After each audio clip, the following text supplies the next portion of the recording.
The world's largest fence spans over 3,100 miles from Queensland to South Australia. If stretched out, it could easily connect London to New York. And if you'd walk next to it, you'd need 6 months to complete the journey. It wasn't built to safeguard the Australian border. Why would it, since Aussies are just surrounded by water? It wasn't meant to protect some important building either. Its purpose is to keep some animal species away from each other. It was back in the late 1800s when Australians started building parts of this fence. They wanted to create a barrier separating the lively, bustling part of the country where cities like Melbourne and Sydney thrive from the harsh, dry outback.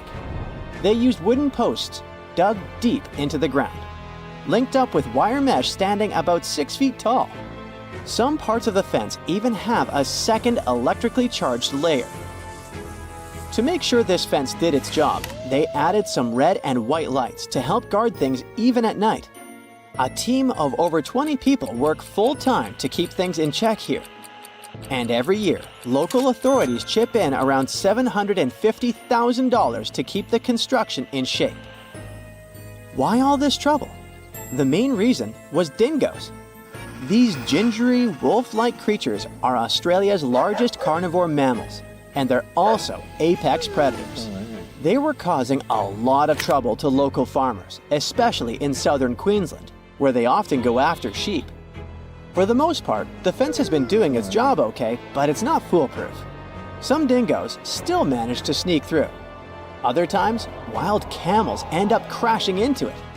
That's because Australia has quite a massive camel population roaming around.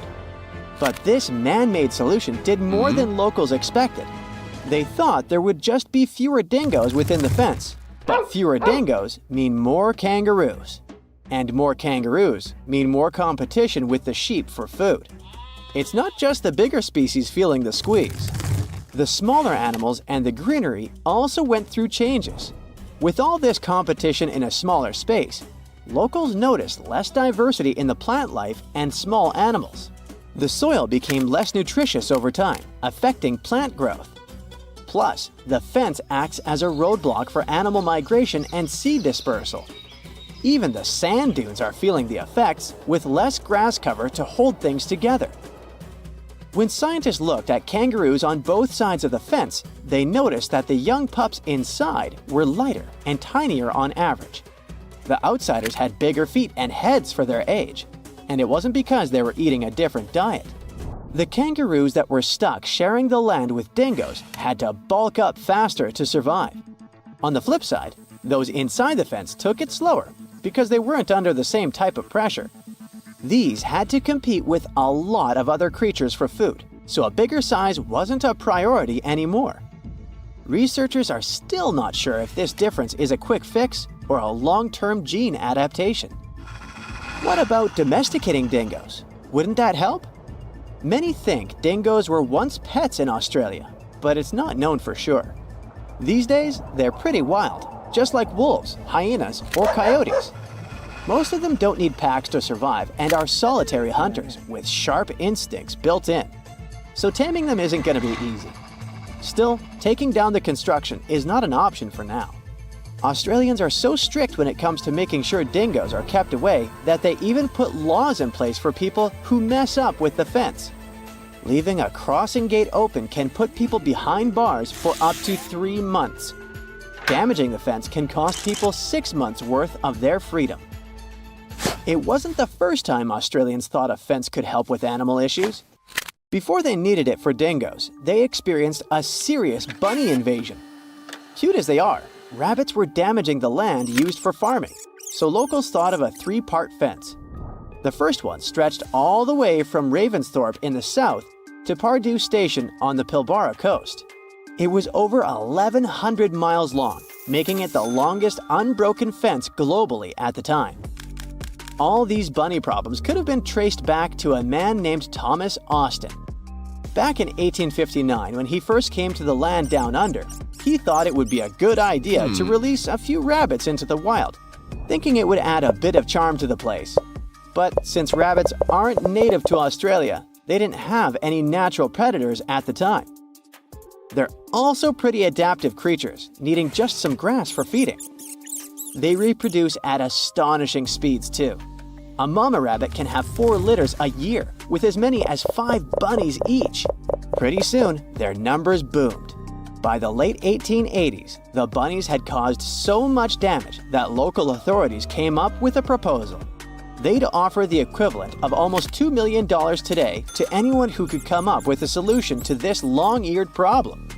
Nobody claimed the prize, but a commission did gather a bit over a decade later and came up with the fence idea. Maintaining those fences was complicated. They had inspectors keeping an eye, with each one responsible for a stretch about 500 miles long. There were also these boundary riders patrolling smaller sections, using bikes at first, then switching to camels or using camels to haul buggies. They even tried using cars at one point, but they couldn't handle the rough terrain and constantly had punctured tires. In terms of its effectiveness, well, by 1902, rabbits were already hanging out on the wrong side of the fence.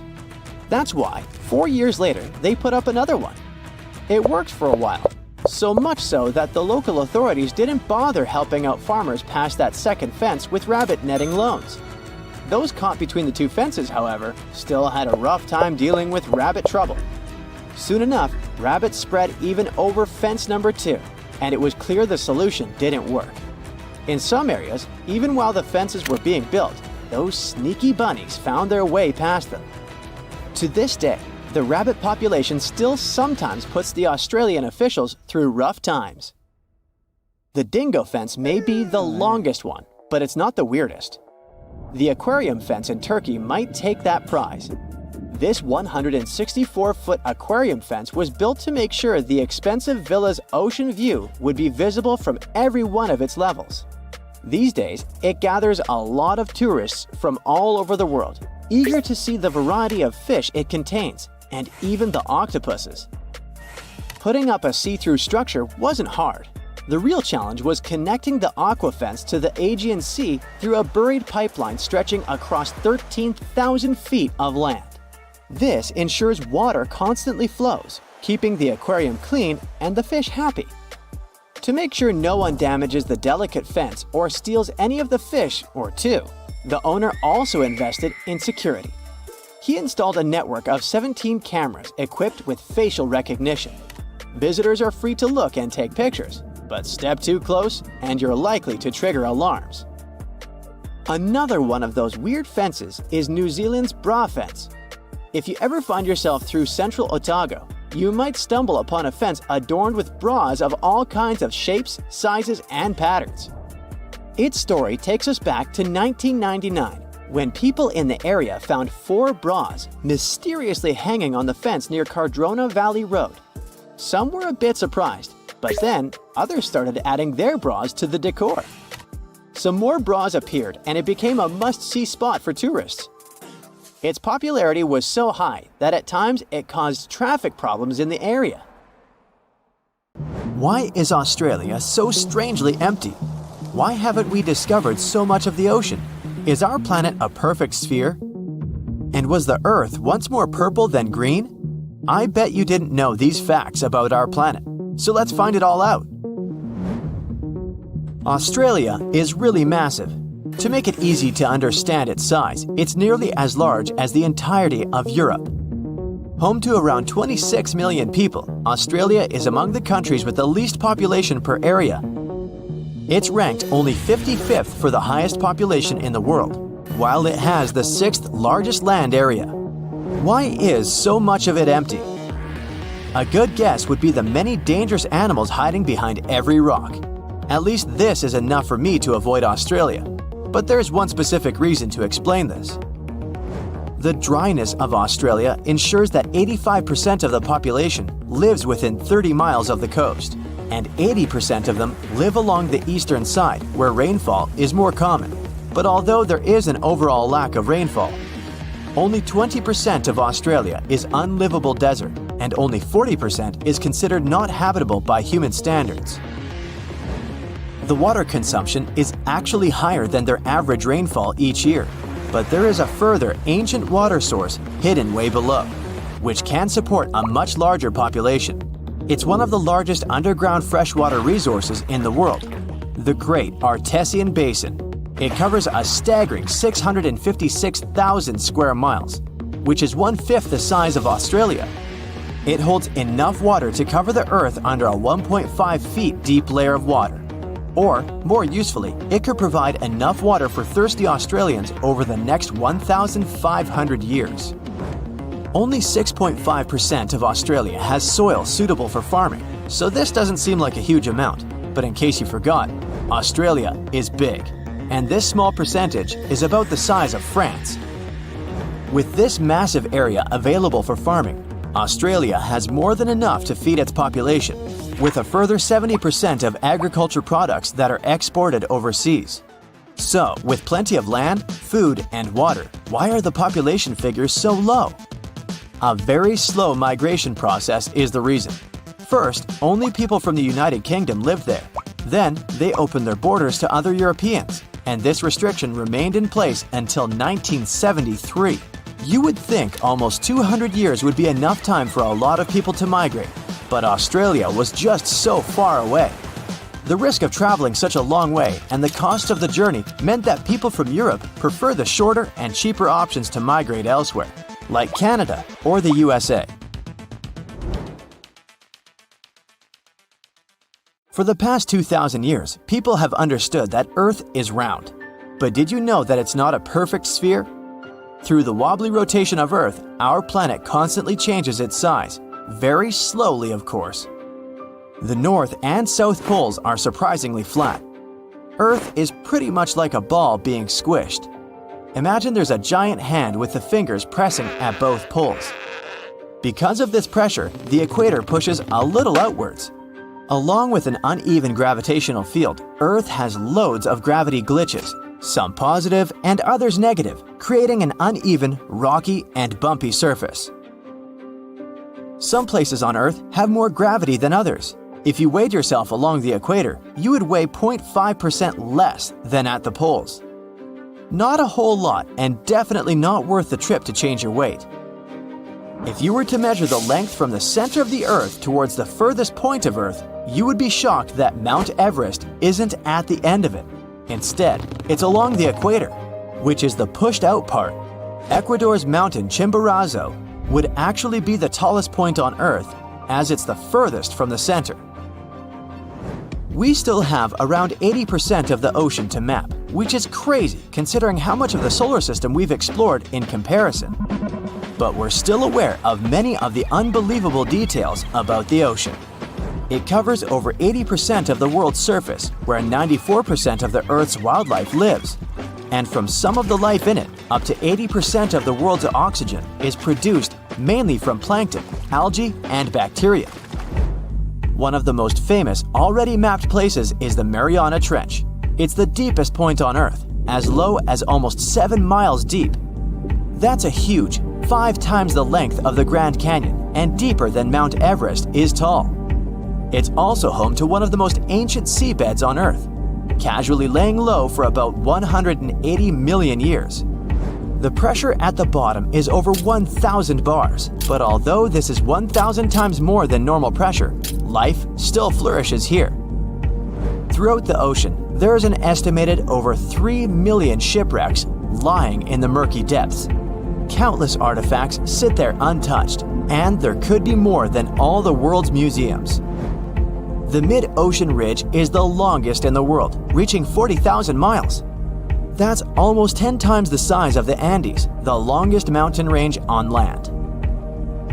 The sun is the reason behind the blue and aqua colors of the ocean.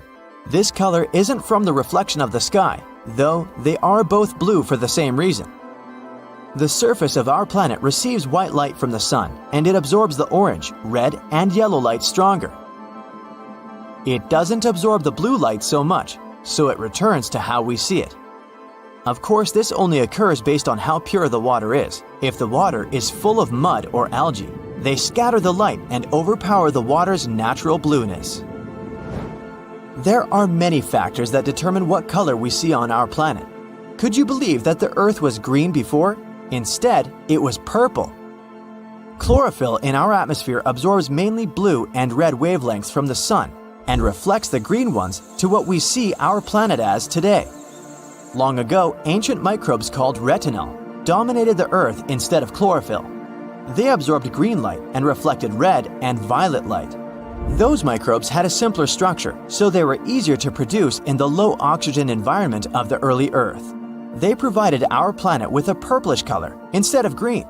But chlorophyll is more efficient, and as the Earth was developing, it eventually took over. Imagine that billions of years ago, faraway observers could see our home as a small purple dot. I wonder if we could have also been purple. Probably not. The biggest tree on Earth is a giant sequoia named General Sherman. It stands over 280 feet, almost reaching the height of a 26-story building. They believe it to be 2,700 years old, with a circumference of 1,000 inches. Its weight is a staggering 1,800 tons. That's heavy, but it isn't the heaviest living thing on Earth. In Utah, a huge grove of trees called pando works like a single colony of trees. The massive root system connects all of them together with up to 47,000 stems. It weighs up to 6,000 tons and is 80,000 years old. It makes it the oldest living thing known to humans. Now, what about the biggest area of one being?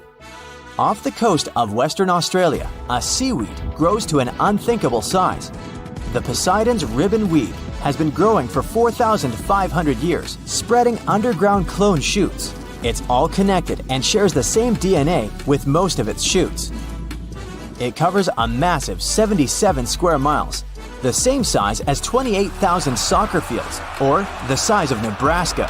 And it won't stop there either, as it continues to grow by 2 feet each year. It's hard to even picture the scale of these enormous beings. Now, just imagine if they were all purple. It was a regular dive in Australia's Great Barrier Reef for underwater photographer Christian Lane. He was taking photos of a group of male manta rays chasing a female one when suddenly he saw something that made him check if his camera strobes had been broken. There was a pink manta ray in his viewfinder. Other underwater beauties of its kind are usually black on top and white underneath. This creature Christian met that day was black on top and pink on the bottom. It turned out the photographer met Inspector Clouseau, the only known pink manta ray in the world living in the waters around Lady Elliot Island. It was named after the famous detective from Pink Panther movies. It was calm, looking at the photographer with its huge eyes. It even seemed that it was smiling at his guest, as Christian remembered in an interview. He managed to take 5 good photos of Inspector Clouseau in the 30 minutes they spent together. Divers first spotted the unique manta ray in 2015, and it was only seen less than 10 times ever since. First, the scientists thought the secret to this unusual color was in its diet. They took a sample of its skin and found out it was actually a result of a genetic mutation that caused it to express melanin differently. Many fish have it, but it usually turns them into albinos. For a regular sea creature, a combo of black, which blends with dark waters and can't be seen from above, and white, which blends with light, is ideal protection. A color mutation with pink in the picture would make other sea animals more vulnerable to predators. But a manta ray weighing as much as a car and 1.5 times taller than an average basketball player definitely has nothing to be afraid of. These creatures are born rather big and grow fast in the first few years so they can defend themselves. If you were impressed by a manta ray the shade of bubblegum, meet blue bees. These unique Australian inhabitants have turquoise stripes instead of yellow, which makes them look like flying sapphires. Their thin brown wings look like layers of cellophane with engraved patterns. Another unusual thing about them is their lifestyle. The blue-banded bees are singles. They don't move in swarms and don't live in large nests. They prefer settling in small burrows in the soil or crevices in rocks. Blue bees also have a special way of pollination. They sit on the flower, hold it tightly, and shake the whole body to make the flower move quickly and gently. Then the bees stop and collect all the pollen that goes out of the capsule inside the flower. Blue bees work for Australian agriculture, helping with tomatoes, cranberries, eggplants, blueberries, kiwi, and chili peppers. The next unique Australian animal is called the happiest on this planet. A quokka never stops smiling and looks like a live teddy bear. It's a nocturnal creature the size of a cat. It has inherited its appearance from its relative, the kangaroo. It also has a pouch, which serves as a home for its offspring for 6 months.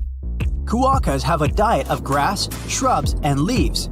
When there isn't enough food, they can use stored fat in their tails as a source of energy. They mostly live on Rottnest Island off the coast of Western Australia. Since there's no predators or traffic there, quokkas have nothing to fear and gladly come into contact with humans. It's against the law to touch them, but no one has banned taking selfies. When you look into the eyes of this cutie pie, the only question is, who on earth would call it the Tasmanian devil? Well, it wasn't that friendly to the European settlers who came to Tasmania in the early 19th century. The cutie pie greeted them with frightening growls, high-pitched screeches, and unearthly screams. They had no more doubts about how to name it when they saw its red ears and extra white jaws with sharp teeth. But when it doesn't have to defend itself, its meals, or impress a mate, the creature goes back to its cute appearance. And although these guys are the world's largest surviving carnivorous marsupials, they don't hunt their prey, but eat carrion. They're mostly active at night, but also enjoy some time in the sun, especially in the water, splashing around. Female devils have pouches to carry their offspring, and up to 4 of those fit in at the same time. Our next hero of the day is so unique that the first scientist to describe it thought they were dealing with a hoax. A platypus has a bill and webbed feet like a duck, the tail of a beaver, and the body and fur of an otter. Males also have sharp stingers with venom on the heels of their rear feet, which they can use to defend themselves from enemies. A venomous mammal is something super rare. Platypuses paddle their way through life as they hunt underwater. They can spend up to 2 minutes submerged to smell some food on the bottom. They don't have any teeth, so they use gravel to chew their lunch. Platypuses don't look that graceful as they move on land, but they can run if they really have to. Echidna is another unique Australian natural hybrid. It has porcupine-like spines, a beak much like that of a bird, a pouch like a wombat's, and lays eggs like a reptile. It feeds its offspring on milk, which just oozes out of the skin in the pouch, and the little one enjoys it. Since it has traits of both a mammal and a reptile, it got its name after a creature from Greek mythology, who was half woman and half snake. Echidnas have pretty strong snouts, which they use to break open logs and termite mounds. Their sense of smell is so good, they can smell food and danger. Their limbs are short with shovel-like claws, perfect for digging out food. Echidnas don't like the company of people or other animals, but you can still find them all over Australia, from deserts to rainforests and mountains. They are the country's most widespread native mammal. Echidnas are great swimmers, and they've been spotted crossing rivers. When the weather gets too harsh for them, they burrow into the soil or in hollow logs and burrows left by other animals. This guy, looking like a mix of a koala and a kangaroo, is a tree kangaroo. It doesn't like the company of others and hides among the trees in tropical rainforests of the mountains in Queensland, New Guinea, and nearby islands. They don't build nests and just camp on any branch they find safe. Tree kangaroos are born well prepared for this way of living, with shorter hind limbs, strong arms, and a long tail for balance to leap among the branches. They have broader feet than their ground relatives and padded soles with sharp curved claws to help them grip during climbing. Tree kangaroos are great long-distance jumpers, both between trees and from their tops. All this makes them rather clumsy when they're on the ground. The heavy tail makes them hop funnily, leaning far forward to keep balance. They also have a cool talent for moving their hind limbs independently while walking. They spend around 60% of their lives sleeping. Sounds like a dream. There are at least 12 species of this cutie with fur colors from golden and red to black and dark brown. Did you just hear the chainsaw sound? There must be a lyrebird nearby. Those guys have the superpower of copying sounds from their surroundings. With the help of some complex muscles in its syrinx, a lyrebird can mimic camera shutters, different tools, other birds, and reportedly even human speech. It takes them up to 1 year to master this talent, and then they can use it to fool their rivals. Lyrebirds mostly hang out close to the ground and rarely fly. They got their name after the shape of their beautiful tail. It's a great mating tool as it does look like a lyre when opened. A mega drought might hit Australia soon, and this isn't just about a couple of dry seasons. We're talking about 20 years of little or no rain. While Australia could be facing the longest and most devastating drought since official records began, the rest of the world might struggle to buy bread, flour, or cereals. Energy prices are likely to spike globally, and neighboring countries like New Zealand, Indonesia, and Malaysia must be prepared to receive Australians directly affected by the lack of water. To truly understand how severe this situation could become, we should first examine past disasters. First off, Australia is no stranger to droughts, and this phenomenon can happen across their entire territory. From 2017 to 2019, the southeast part of the country went through what they called the tinderbox drought. This was a severe bone-dry event where the cooler months saw only about half the usual rainfall.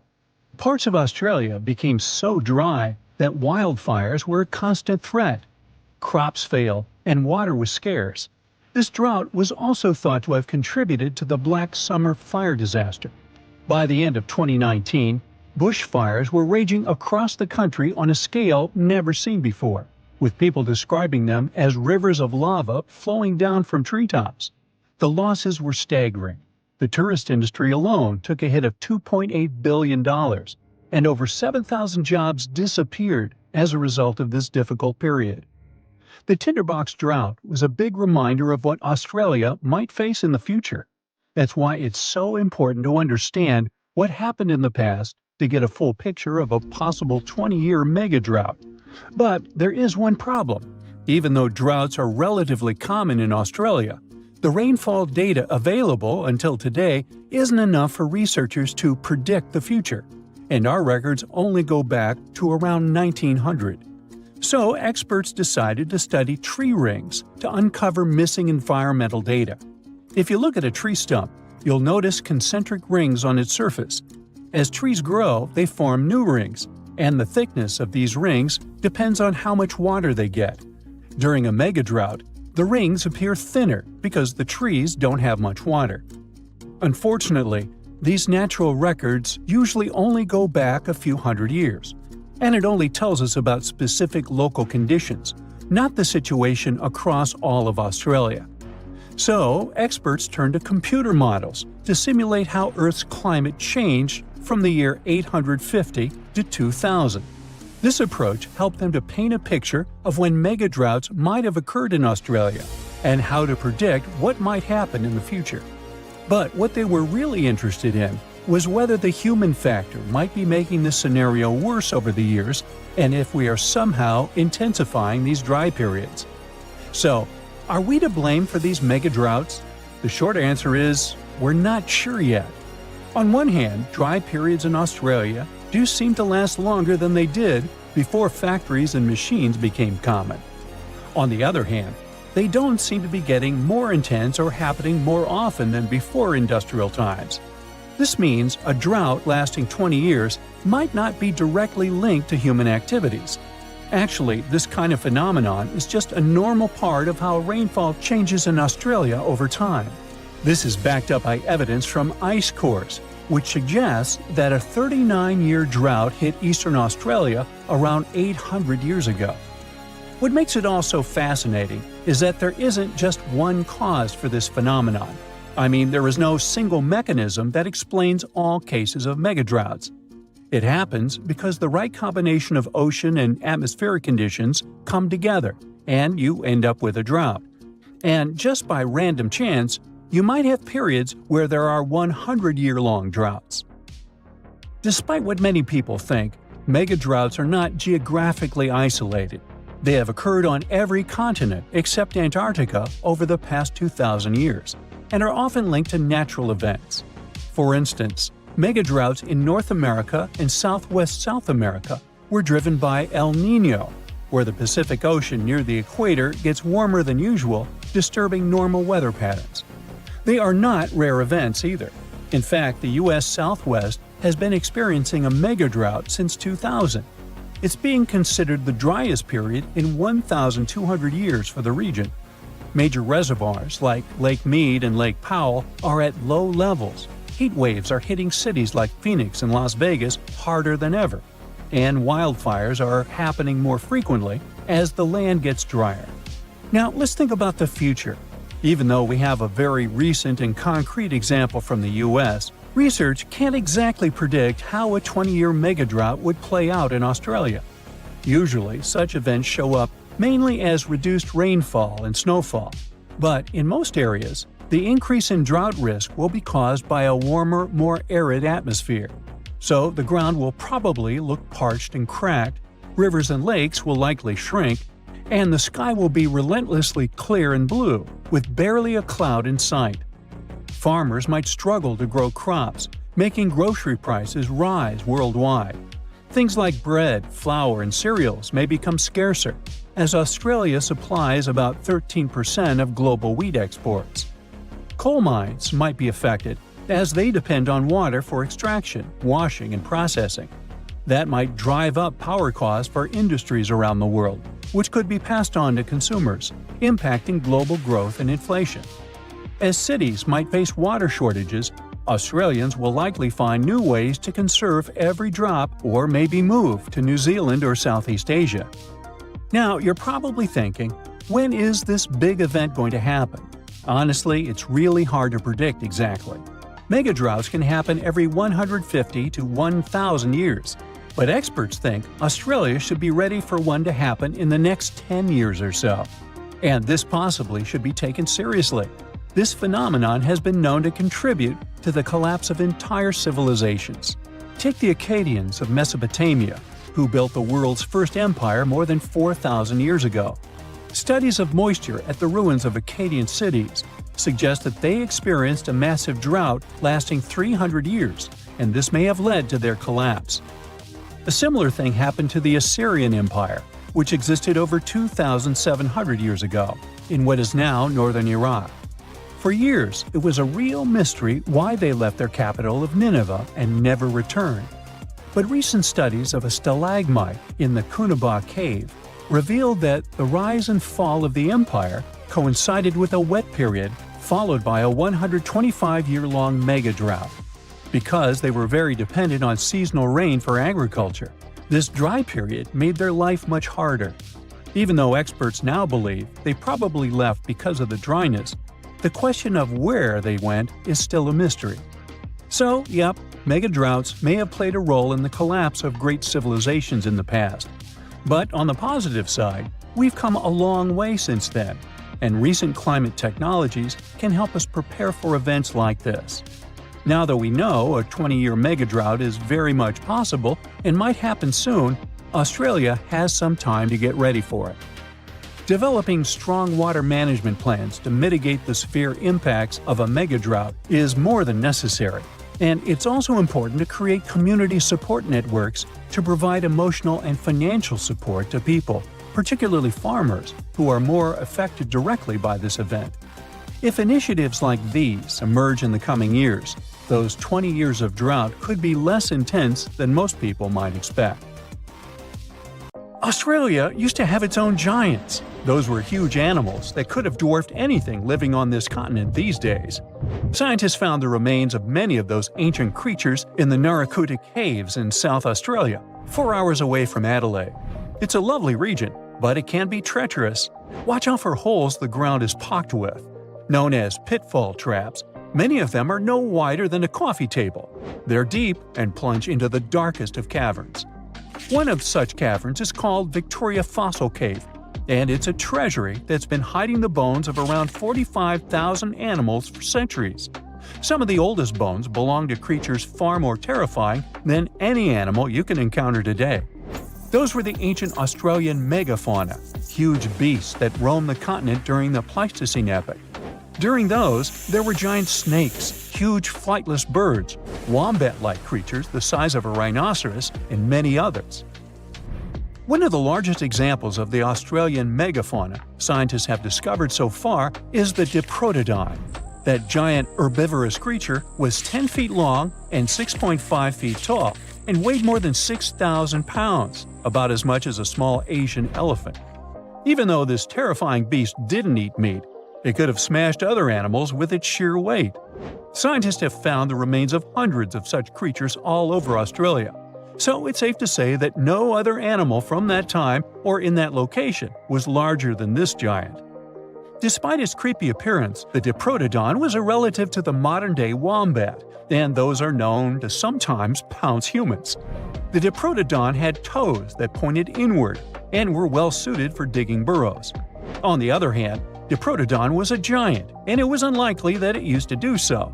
It was likely a trait it had inherited from its smaller burrowing ancestors, or it could have used its claws to search for roots. This theory is supported by the fact that the animal's pouch was facing backward. It prevented any dirt from collecting inside while the creature was digging. Since this animal was so big, it didn't have to worry much about predators. Up until 60,000 years ago, when the first humans appeared on the continent, full-grown diprotodons only had to look out for creatures like the quincana. Measuring in at a whopping 20 feet long, the quincana was a land crocodile. It lived in Australia from around 20 million to 40,000 years ago. It disappeared along with most other mega creatures of the last ice age. It's thought to be the result of the first humans coming to the continent. Even though the quincana was extremely fast and dangerous, it was possible that this creature got outcompeted by human hunters who took all available prey. Unlike modern crocodiles that are mainly aquatic, that mighty beast was a land dweller. Scientists figured it out by studying the quincana's legs. They were able to support and carry the body clear off the ground. It means there was no escape for ancient people once the quincana spotted them. Modern crocodiles can only push themselves along on their bellies. Such an adaptation allowed the quincana to chase its prey for long periods of time, exhausting it in the process. Another creepy feature of this ancient monster was its teeth. Aquatic crocs have conical teeth. Those are great for gripping and holding on to prey underwater. But quincana had knife-like teeth, ideal for slicing soft-bodied animals like, mammals. Another Australian monster, Thylacoleo, wasn't all that large, but it didn't make it any less terrifying. It was still among the top predators and the biggest carnivorous animals in Australia. This creature was a true oddity of nature, even by prehistoric standards. First, its teeth resembled not those of a regular predator, but those of a rodent. Its front incisors were enlarged, taking the place of canines. Premolars were also shaped like blades. They were used for cutting flesh and bone. At first, scientists thought that Thylacoleo used those teeth to eat nuts and fruits. But later, a study showed that the use of such teeth was better suited on necks and spines. The jaws of this ancient creature were immensely powerful. A 220-pound Thylacoleo had a bite force similar to that of a present-day 550-pound lion. It means that the animal could easily bring down prey much larger than itself. Then there was Thylacoleo's tail. It had strong muscles which provided the animal with the ability to use the tail as support when tackling large prey. The Thylacoleo had retractable claws, and this feature is very uncommon among marsupials. It allowed the animal to keep its razor-sharp hooks from getting blunt and could help it get a better grip on its prey. Scientists are quite sure that, like today's leopards, the Thylacoleo could climb trees and jump on other animals from above. It was done so fast and stealthily, they never knew what hit them. The creature's rear feet support this theory. The first toe there was reduced, but the foot had a rough pad like what modern-day possums have. It allowed them to have a better grip while climbing. Right after scientists found the first skull of the Meliolania, this animal was classified as a lizard. That's why its name translates to small groomer. But after they discovered more complete fossils, it turned out that the Meliolania was a giant turtle. But that's not all. It was one of the largest land turtles to ever have existed. The main reason researchers initially believed the creature to be a lizard was the fact that its skull was adorned with a series of spikes. It's something the modern-day horned lizard can boast. But even after discovering the true nature of the Meliolania, scientists still don't know how to properly catalog it. It might have been a creature that folded its neck under its spine, or it could have folded it to the side. Beside those defensive mechanisms on its head, the Meliolania was also equipped with a spiked tail, which was probably used to prevent predators from attacking the animal from behind. Most species of the Meliolania disappeared around 2,000 to 3,000 years ago because of humans who hunted them to extinction in both Australia and on the surrounding islands. It took around 2 centuries for these turtles to go extinct in that region of the globe.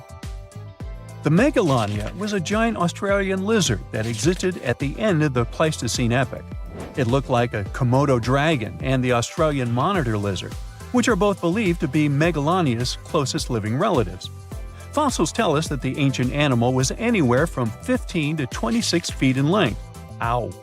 The youngest fossil remains of this ancient Australian monitor lizard date back to about 50,000 years ago. The first indigenous settlers must have encountered Megalania, which led to the lizard's extinction. Originally, scientists thought that the Megalania was the only member of the genus Megalania, but these days it belongs to the genus Varanus, which means that the prehistoric creature is closely related to other Australian monitor lizards. Our next giant creature on our list was once dubbed an ostrich on steroids. I mean, look at it. It was the last of the thunderbirds to go extinct in Australia. The Genyorus lived on the continent at the same time as early humans. They might have coexisted for 15,000 years or so before the huge bird eventually disappeared. This theory has some proof. The bird's fossils found along with human artifacts. Some cave paintings also depict flightless birds similar to the Genyorus in size and shape. Although it wasn't the largest bird in Australia, the goose-like creature was still as tall as a grown-up man and weighed around 550 pounds. Even a modern-day ostrich can be dangerous if it feels threatened. Imagine meeting its giant prehistoric relative. Scientists are still arguing about its diet. Many believe the creature was an herbivore, but there's still a chance that the Genyornis was a partial scavenger. Its small, stubby wings and powerful hoof-like legs hint that the bird could have been a plant eater. But its huge beak and exceptionally deep lower jaw evoke suspicion. Such features are highly unusual in birds.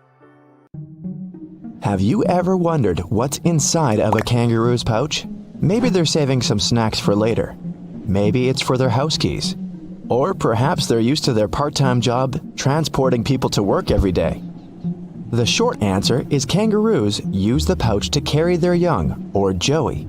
They need the bag because after a short gestation period of up to 36 days, the joey is born and crawls into the pouch for their continued development, where other mammals would not. Once he is born, it's the size of a jelly bean. Although he is deaf and blind, it has an acute sense of smell and finds its way into the warm and protected pouch. The joey will then attach itself to the mother to drink milk, where it receives nutrients, and from there it will live, grow, and develop for the outside world for the next 4 to 6 months. Once the joey develops enough, it can leave the pouch and stretch its legs to adapt to the world outside. But it will still go back to feed inside the pouch for a further 6 to 12 months. These time frames vary depending on the types of species of kangaroos. There are 4 different types. The red kangaroo, the largest of all the kangaroos and all terrestrial animals in Australia, is found throughout the mainland, though generally in deserts and open grasslands. Nicknamed the Big Red, it can stand as tall as 6 feet and weigh up to 200 pounds. The eastern gray is mainly typical of the eastern coasts. These are the second largest, with a height of 5 feet tall and a weight of up to 180 pounds. The antilopine kangaroo, the smallest of the 4, is located in the far northern tropical regions. Their height reaches up to 4 feet tall, and they can weigh as much as 110 pounds. And lastly, you'll find the western gray in the southwestern and southern areas of the continent, weighing up to 120 pounds while standing up to 4 feet tall. Of all the different sizes, their most notable ability is to leap forward in a bouncing motion, covering vast distances. The big red can cover up to a staggering 30 feet in just one bounce. Although, what makes the kangaroo so unique isn't uncommon in Australia. They share evolutionary traits with other classifications of macropods. Wallabies, wallaroos, quokkas, and patamelons are distant cousins of the kangaroo, with several species in each classification. They all come in many different sizes and live in the unique areas that they've adapted to throughout Australia and New Guinea. Although marsupials were once more common throughout the rest of the world, it's unclear where they originated. The old fossils of marsupials were found in North America, but it is clear that the marsupials slowly made their way down under and came through South America, across Antarctica, until finally into Australia. Of course, we're keeping in mind that this was when the continents were all still attached.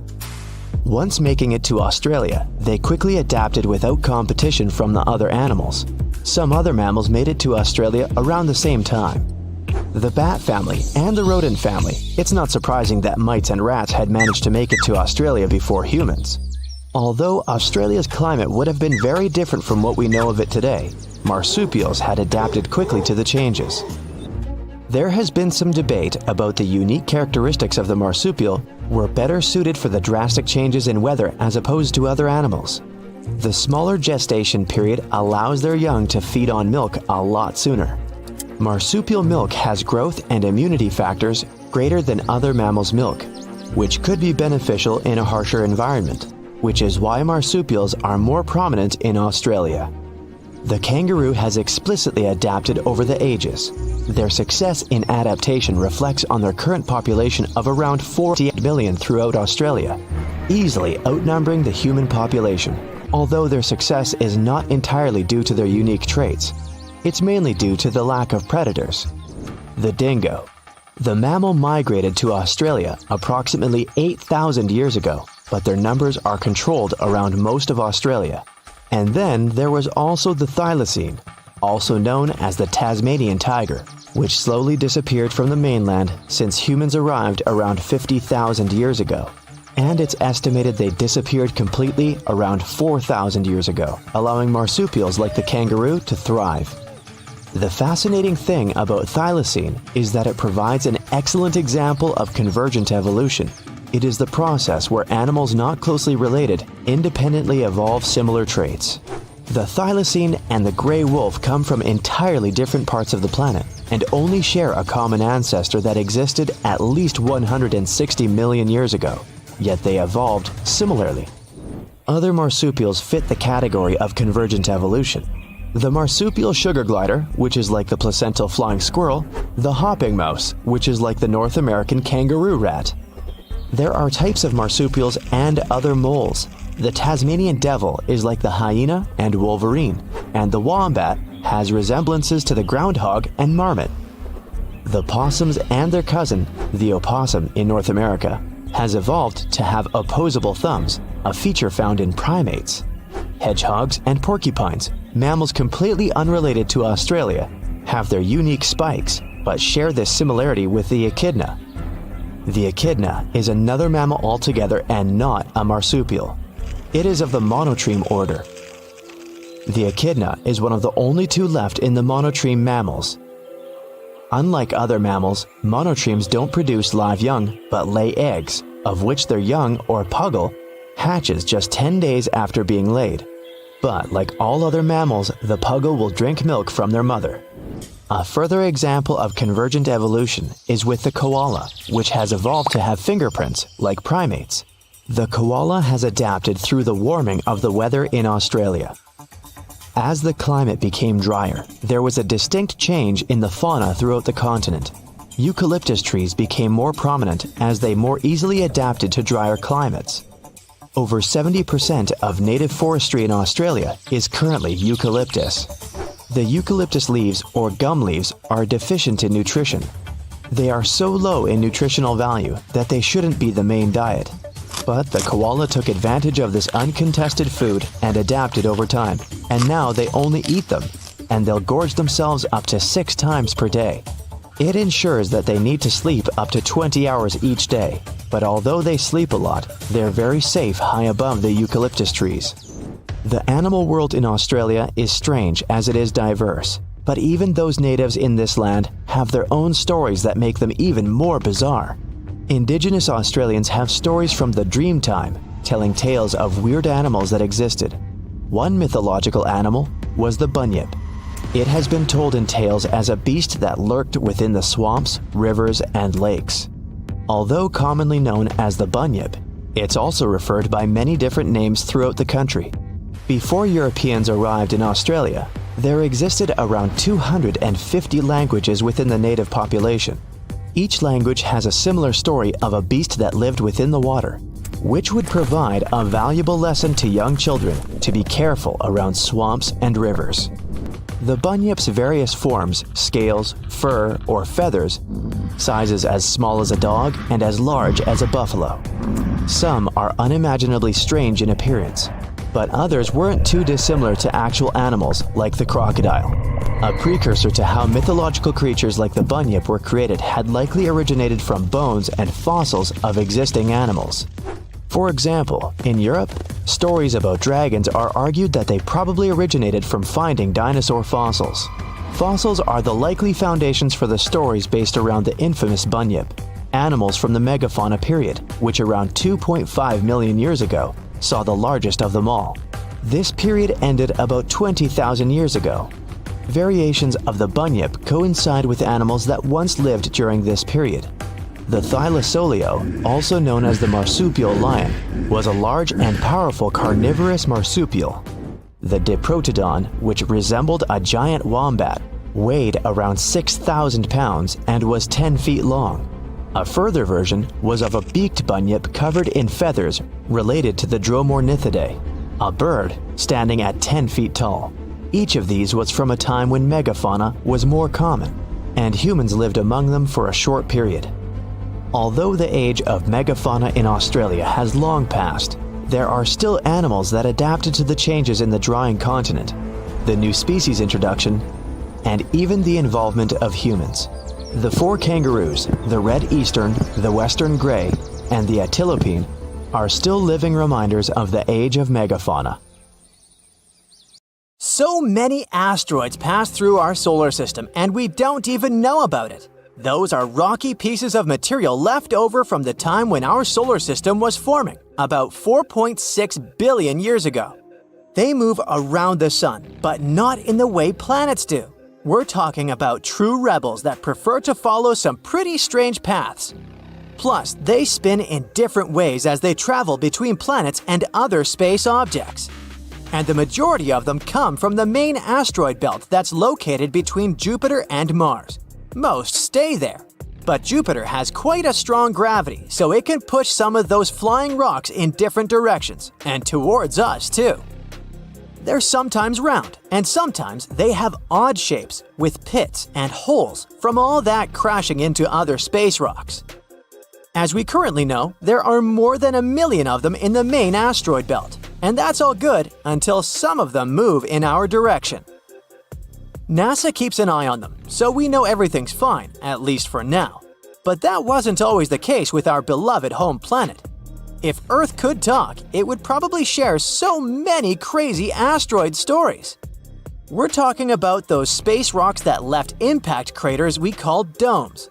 They have a specific shape with a raised center, similar to when you throw a pebble in a pond and see some water splashing upward. But we'll never be able to learn about many others. I know this raised center sounds like something you're supposed to see right away, especially if an asteroid that once slammed into the surface was big. But we're talking about millions and millions of years of erosion, so wind, water, and even gravity do what they do best and erase traces. They wear down impact domes, and some sites even end up hidden under layers of rock and dirt, or they disappear forever because Earth's tectonic plates keep moving around. Check out the moon. It's experienced many collisions too. But over there, there's no ocean or tectonic plates moving around, or even wind to slowly, through millions of years, erase craters from its face. Basically, its entire history is written on its surface. But Earth has its own forces that can erase such places as the Vedafort impact structure and the Chicxulub crater. You know, the famous one that wiped out the dinosaurs? Luckily, scientists have new methods to find ancient craters. They often focus on the mess impacts made, which means the materials they threw around. And the Australian continent is especially interesting since we're talking about a playground for asteroid hits. By that, I mean ancient supercontinent Gondwana that dominated the South hundreds of millions of years ago.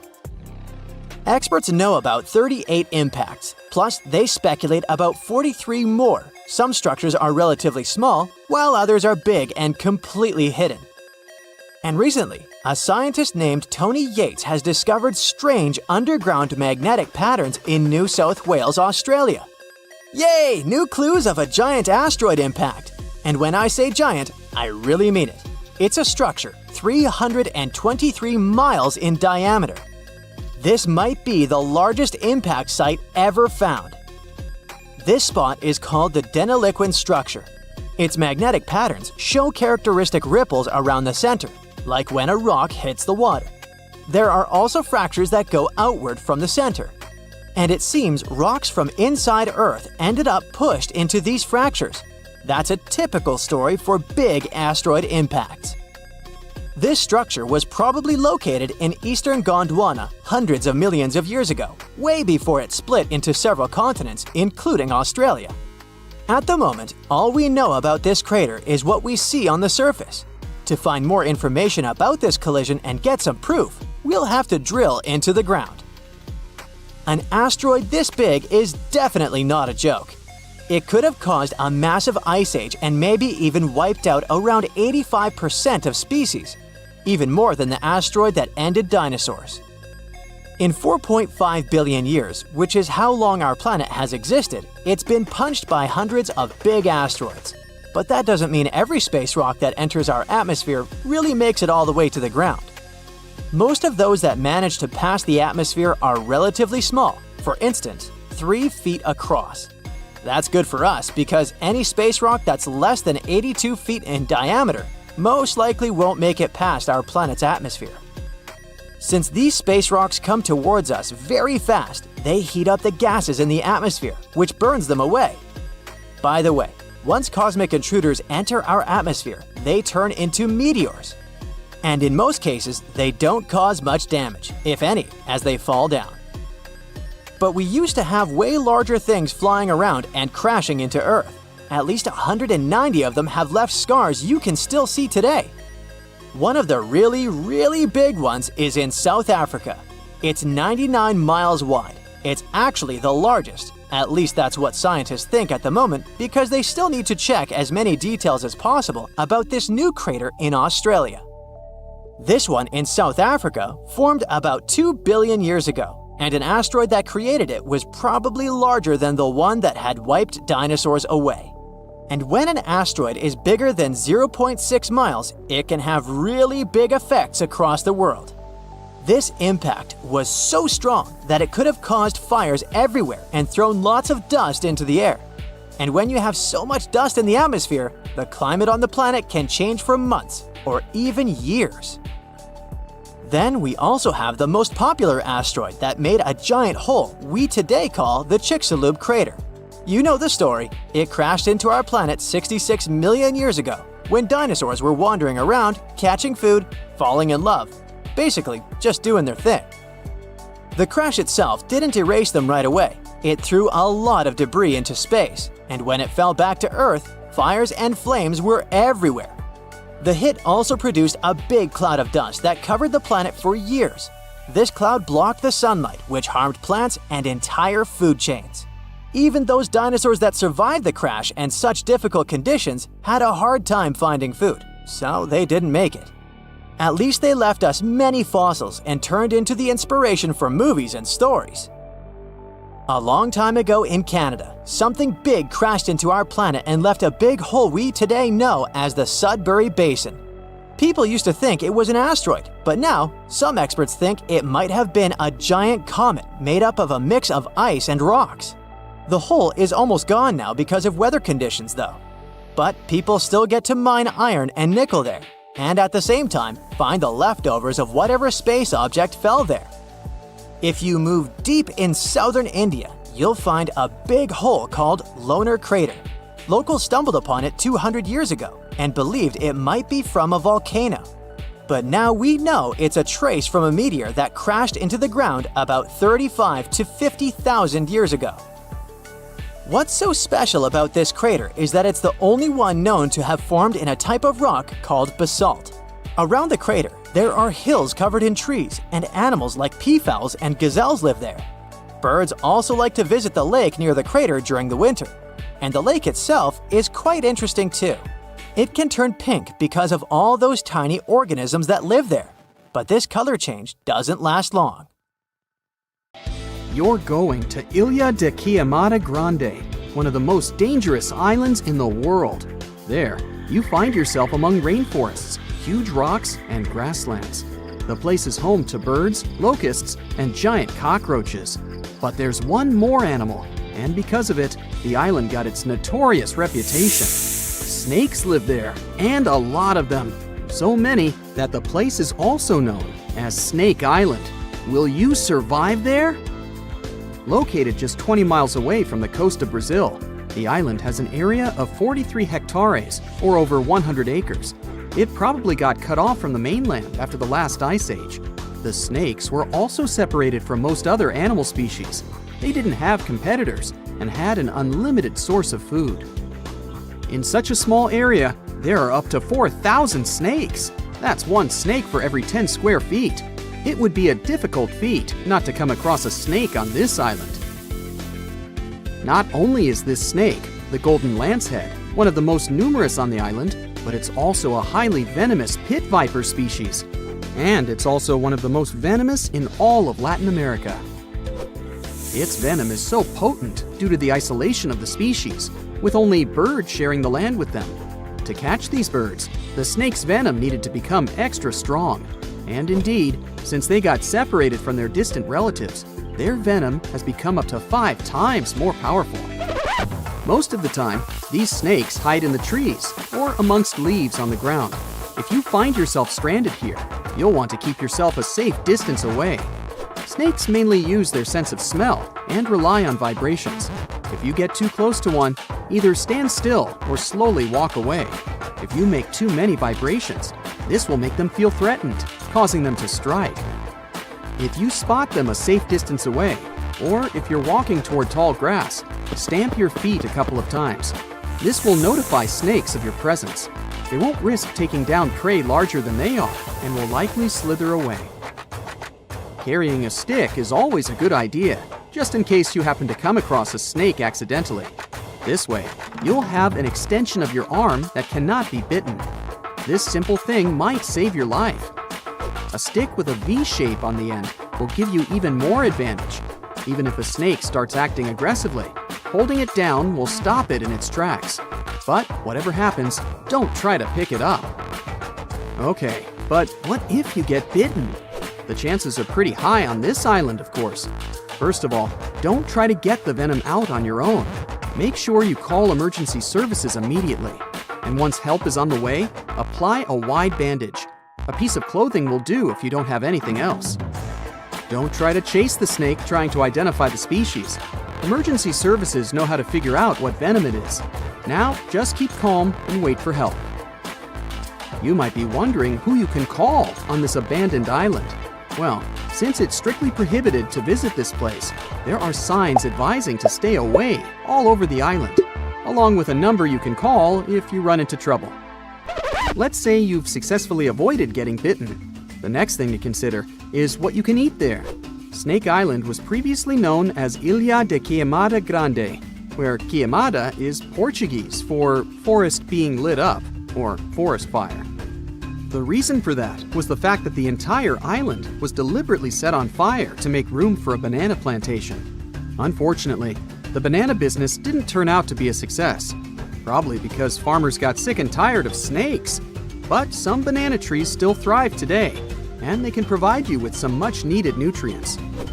You'll also want some protein in your diet throughout your stay. Luckily, along with the snakes trapped on the island, there are also cockroaches. These giant prehistoric-looking roaches come out at night to feed on plants. Get that barbecue started and enjoy the rare delicacy this island provides. A great way to survive on the island is to avoid it altogether. If by chance you happen to be sailing past, keep in mind that this place was once connected to the mainland. Rocks beneath the waves are very likely to damage the bottom of your boat if you get too close. Make sure you keep an appropriate distance when traveling past. Sure, this island is intriguing, but please remember that no matter how close you get to it, you won't be able to see snakes from the boat. You can only see these creatures if you get close enough, which you really shouldn't do. And it's not only reptiles that make this location dangerous. Pirates visit the island quite often. Not the sea shanty singing peg-legged arr pirates, but bio-pirates who come there to capture the very thing that makes it so dangerous. They come there for snakes, to catch them and sell them illegally. Since the island got cut off around 11,000 years ago, the golden lancehead has evolved within its own unique habitat. So, although there are many reptiles on this island, they're still an endangered species.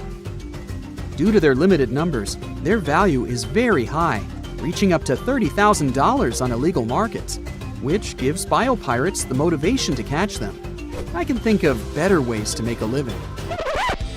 Anyway, let's say you've got all the resources necessary to survive in one of the most dangerous places on Earth. Do you think you would manage this feat? Perhaps you think it's impossible. You'd be surprised at how possible it can be, if you know what you're doing. It turns out many have visited this scary place before. Research teams often come there. They study the golden lancehead snake, its environment, and its food sources for conservation purposes. But scientists always make sure there's a doctor on the team. There's also a lighthouse on Snake Island. It had been operated by people until the 1920s.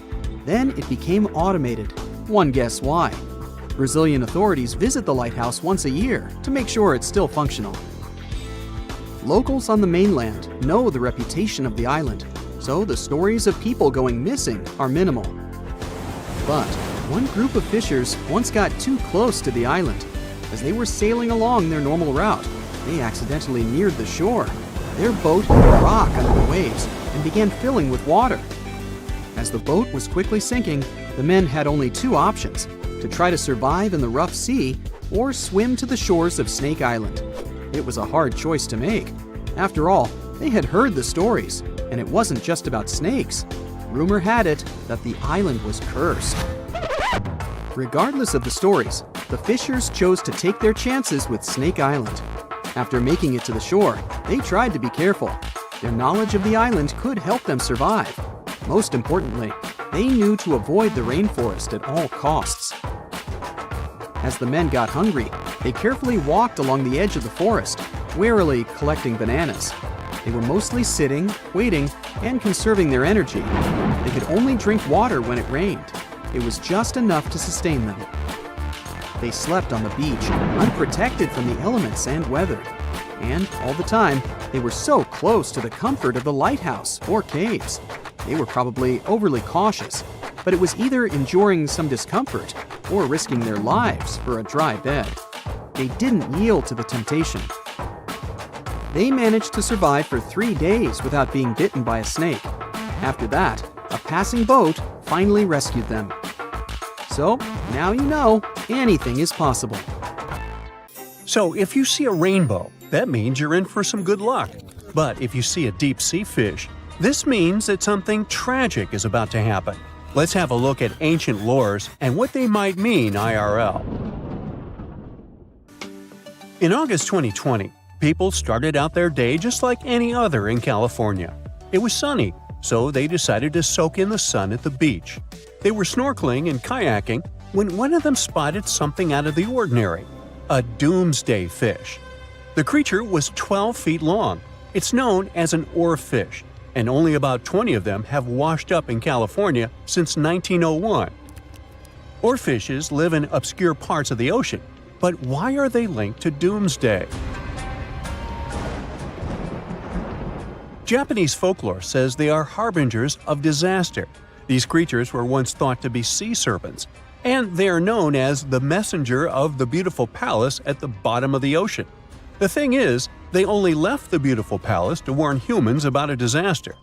That's why they're mainly known as bad omens. And when you see one, you can expect to see a tsunami or an earthquake right after.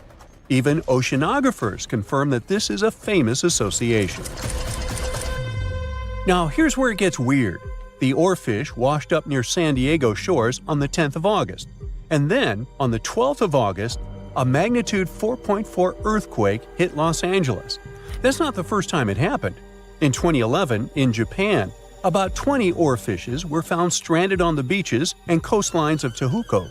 Right after that, a magnitude 9 earthquake and tsunami hit the city. Something similar happened in the Philippines. On February 8, 2017, an oarfish was seen.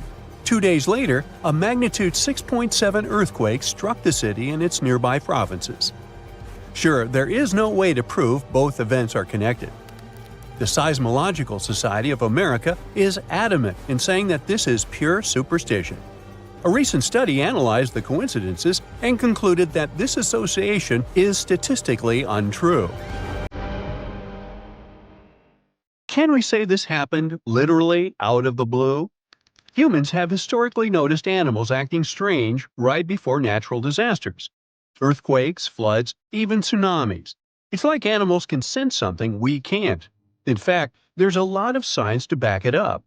Studies show that animals can detect subtle environmental changes, like shifts in the Earth's electromagnetic field or infrasonic sounds, things humans wouldn't notice.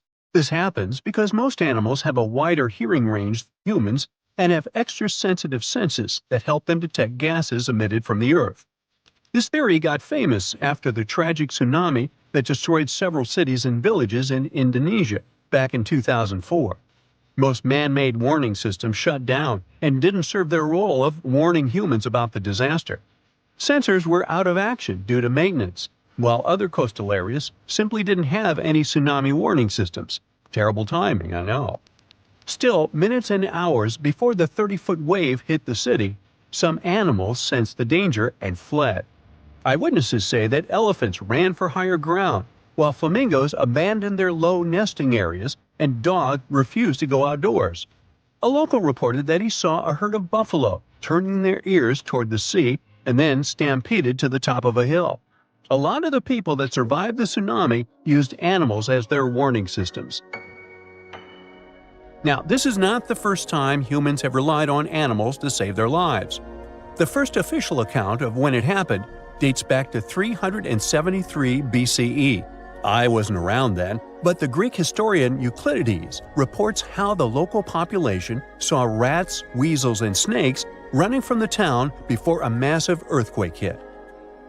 So what exactly is it that animals can sense that humans can't? To find that out, scientists put biologging tags on cows, sheep, and dogs living in Italy. For about half a year, they tracked the animals. During this time, official statistics recorded over 18,000 quakes in the region. The most shocking information was that animals began to change their behaviors up to 20 hours before an earthquake. Before an earthquake, something called positive holes happen. It's an electric charge that flows from the crust up to the surface of the Earth. They can change the air molecules above where they appear, and animals can pick up on them. There's also evidence that animals might sense changes in groundwater. Before earthquakes, the stress in fault lines can release radon gas, which could alter the chemistry of groundwater. Animals that rely on it might detect these changes and react. Birds are also super sensitive to shifts in the Earth's magnetic field, which can change just before a quake.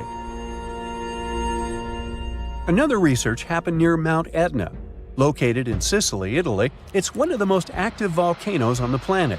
In 2002, a massive eruption wiped out a ski lift, 2 hotels, and a series of shops located near Etna.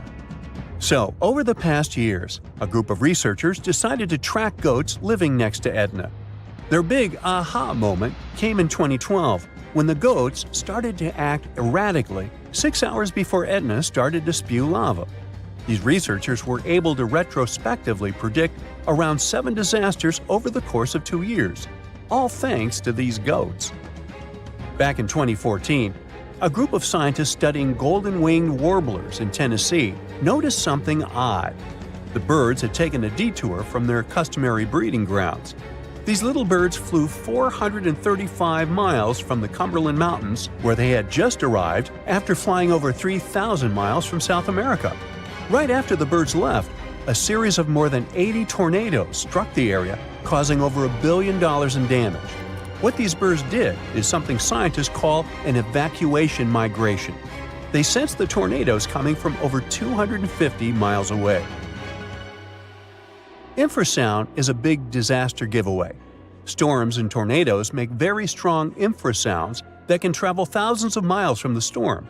Now, infrasounds are low-range frequencies, anything ranging below 20 Hz. With our normal set of human ears, we would never hear this.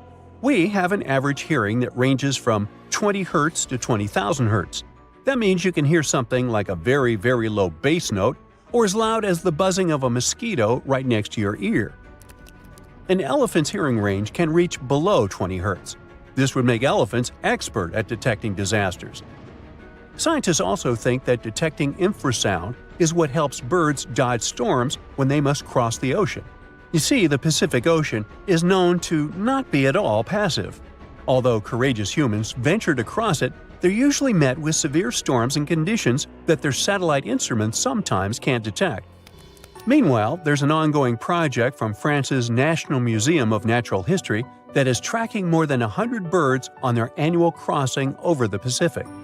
With the help of the International Space Station, they're trying to understand how these little creatures respond to natural hazards en route.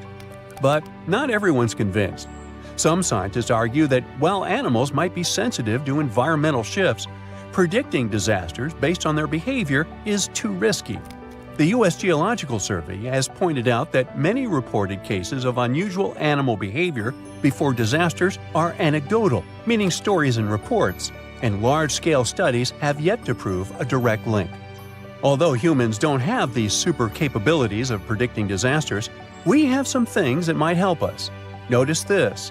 The next time you're in a place where lightning is going to hit, your hair will give a sign. If it stands on end, this means that lightning is aimed toward your beautiful person and is about to hit you. So run, find shelter, get inside a house. That's the best you can do in a situation like this. In 2016, 2 researchers were trekking through the forests of Arunachal Pradesh, India, when they literally stumbled upon this camouflaged beauty hidden in the leaves. A local man pointed out the snake, and they quickly realized it wasn't just any average viper. With its unusual pointed snout, similar to a hump-nosed viper, and a stunning orange belly, this snake had them scratching their heads. Back at camp, they took a closer look and knew they'd found something special. DNA tests at the Indian Institute of Science confirmed it. They found a brand new species, now known scientifically as Trimeresurus arunachalensis. But the snake's unique features didn't stop there. The snake's paired reproductive organ was unlike any other viper, and its scale pattern was completely unique. While its closest relative has around 20 rows of scales around the middle of its body, this mysterious snake had only 17. The next species is a record breaker, and it's known as the largest gecko ever discovered, measuring around 2 feet long and being as thick as a man's wrist. The only known specimen of Delcourt's giant gecko is currently in France, but its exact origins are still a little bit of a puzzle. At first, people thought it might be from New Zealand because some local legends spoke of a giant, mysterious lizard that lived in forests. Even though it was a pretty fascinating theory, some recent DNA studies suggest that this nocturnal species is probably from New Caledonia. But as of now, no one can confirm it 100%. In general, sleeper sharks are big, slow-moving creatures that mostly hang out in deep, cold ocean waters. They usually have bulky bodies and a broad, flat head, which helps them blend into the dark sea. but in 2017 was caught at a fishing harbor and collected from a fish market located in Taiwan. And it didn't look like any of its relatives. First off, this 4.4-foot shark had smaller eyes and a tiny second dorsal fin compared to its cousins. It also had more rows of teeth in its upper jaw and fewer in the lower jaw. But the biggest surprise was that it was a pregnant female carrying 33 embryos. This means there are probably more of these sharks hiding out there in the deep ocean. We just haven't found them yet. Meet the pocket shark. It is tiny, just about 5.5 inches long, while most deepwater sharks are around 6.5 feet. But don't let its small size make you underestimate it, because this creature is definitely one of the ocean's coolest secrets. Discovered in 1979 in the deep waters of Chile, this tiny shark is like a real-life spy gadget with its mysterious pockets near its front fins. These pockets are large, measuring about 4% of its body length, and are believed to either glow or secrete pheromones. So this shark might actually light up to either confuse predators or attract prey in the dark depths. And when I say deep, I mean really deep. It is believed that this creature hangs out over 9,000 feet down, which is roughly the height of 7 Empire State Buildings stacked on top of each other, but inside the ocean. Besides its initial discovery in Chile, it was spotted again in 2010 in the Gulf of Mexico, but it hasn't shown up since. The pocket shark is not the only glowing animal we're talking about today. This inch-long cockroach, scientifically known as Luchihormetica lucae, was actually first collected back in 1939, but only got its moment in the spotlight decades later in 2012. What makes this little buddy so interesting is that it uses bioluminescence, meaning it has spots that light up in the dark. Unlike fireflies that mostly use their glow to find a mate, this cockroach uses its light to mimic a toxic click beetle and scare off predators. Unfortunately, the region in Ecuador where it was found was hit hard by a volcanic eruption, raising fears that this glowing marvel might be a one-of-a-kind discovery. Continuing with tiny creatures, meet Hippocampus minotaur, also known as the bull-neck seahorse. This little seahorse stands out with its wide neck, large head, and small body, which is why it's got the Minotaur nickname. The only known specimens were collected off the coast of Eden, Australia, and no one has ever seen it alive in its natural habitat. So that's why we don't know much about its day-to-day life. Some studies suggest it lives deep underwater, around 325 feet down, which is roughly the equivalent to the height of a 30-story building. It's believed this mysterious seahorse likes to wrap its prehensile tail around corals and might even hide in sand beds. Its yellow-orange color likely helps it blend into coral reefs. So spotting this intriguing creature in the ocean is pretty much like trying to find a needle in a haystack. Next on our list is the Nariño cat. In 1989, a single specimen of this mysterious spotted feline was discovered in Galeras volcano in southern Colombia. This little guy had a short tail with 7 black rings and a black tip, and its fur was absolutely unique, being more reddish than that of its relatives. Understanding that it wasn't an ordinary animal, researchers decided to visit a bunch of museums all over Latin America to find similar felines, but they came up pretty empty-handed. Then, DNA analysis confirmed that it was unlike any other known cat, having split from its closest relatives around 1.9 million years ago. The Bogota sun angel is a hummingbird with a stunning purple color and black flight feathers, plus a bright green chin and crown. For years, we only knew of one specimen that was bought in Bogota, Colombia back in 1909, and that was pretty much it. Nobody knew much more about this beautiful and mysterious bird. But that changed in 2017, when a study decided to analyze its DNA once again. The results suggest that the Bogota sun angel might not be a completely separate species after all. It looks like it is actually a hybrid, meaning it was a mix of hummingbirds from 2 different species. And it's likely that its mother was a long-tailed sylph, which is a gorgeous hummingbird that mostly lives in the Andes in South America. The spotted green pigeon, also known as the Liverpool pigeon, is like the unicorn of the bird world. It was first described in 1783 by an English physician named John Latham, who saw it once and that's it. Since then, no one has ever doubted that it was a pigeon, and many researchers were convinced it was a distinct species. But recent DNA studies revealed that this bird could actually be closely related to the famous dodo. You know, that chubby, flightless bird from Mauritius that looked like a giant pigeon with a quirky beak. Anyway, the Liverpool pigeon is about 13 inches long and has a unique look with yellow spotted feathers. Unlike its ground-loving cousin, the Nicobar pigeon, the spotted green pigeon was likely more of a tree hugger, feasting on fruits up in the branches. Today, if you want to see this rare bird, you'll have to visit the World Museum in Liverpool, where the only known specimen resides. While you're in England, make sure to swing by London and check out the Natural History Museum. There, you will find the only specimen of a flying fox known scientifically as Pteropus bruneus. Flying foxes are usually some of the largest bats in the world. Their body length, I mean their size excluding their wings, can be around 16 inches. But this special bat, discovered in 1874 at Percy Island, is more like a mini version of its cousins, measuring 8.3 inches from head to toe. So even though it hasn't been spotted in the wild for a while, I wouldn't worry too much if you happen to come across it. Now, if Earth's history were a movie, we humans would only take up the last second of the end credits. Our planet has been around for about 4.6 billion years, but our human story began about 300,000 years ago in Africa. Now, our ancestors had some wild adventures in nature. They could have run into creatures so big they'd make today's elephants look like puppies. The woolly mammoth is a pretty famous animal, sure. His cousin, though, the Columbian mammoth, not so much. This giant used to roam places from Canada all the way down to Mexico. Unlike the furrier woolly mammoths, which hung out in colder places, these animals had shorter hair, resembling huge elephants. They also had incredibly large tusks, like 12 feet worth of spiraling, sturdy tusks. And they weren't just for show, they came in handy when facing predators. That includes our ancestors. If you think about sloths these days, you're picturing these adorably slow creatures. They couldn't possibly be in your list of most dangerous animals.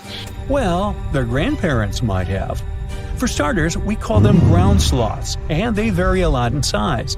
Some were as big as rhinos, and others, like the Megatherium, were as colossal as elephants. Imagine seeing a 20-foot-long sloth which doesn't mind chewing on some meat every now and then, at least in theory. Ever heard of Bigfoot? Well, our next animal kind of looks like him, but is a distant cousin to orangutans. Meet Gigantopithecus, the largest primate to ever call our planet its home. Standing tall at 10 feet and weighing more than 600 pounds, these animals were amazing to look at in real life. Unlike Bigfoot, they weren't constantly hiding. In fact, it's believed they were peaceful and gentle creatures. Sadly, they faded away about 100,000 years ago, mainly because their food sources slowly became unavailable. Those lush, fruity forests they called home eventually turned into dry grasslands. Next on our list is the cave hyena. Weighing a chunky 250 pounds and standing 3 feet tall, these beasts were as long as a grown-up lying down. What's even more interesting about these creatures is that they loved hanging out in groups. A pack could be as big as 30 of these animals, which meant they could easily take on even the biggest, heaviest mastodons. Our ancient families would have needed to stay alert around these hungry specimens. Sadly for these hyenas, about 20,000 years ago, their numbers started going down. Soon enough, they completely disappeared from the planet. Quick pop quiz. What's called a tiger but isn't really one? It's the saber-toothed tiger. I mean, sure, they belong to the feline family, but they aren't technically tigers. First appearing around 42 million years ago, in July, I think, many of their kind were gone before we even showed up. However, early Americans might have bumped into a couple of specimens from this group. If that really happened, it would have been quite the encounter. Think of the biggest wild lion today or the hefty Siberian tiger.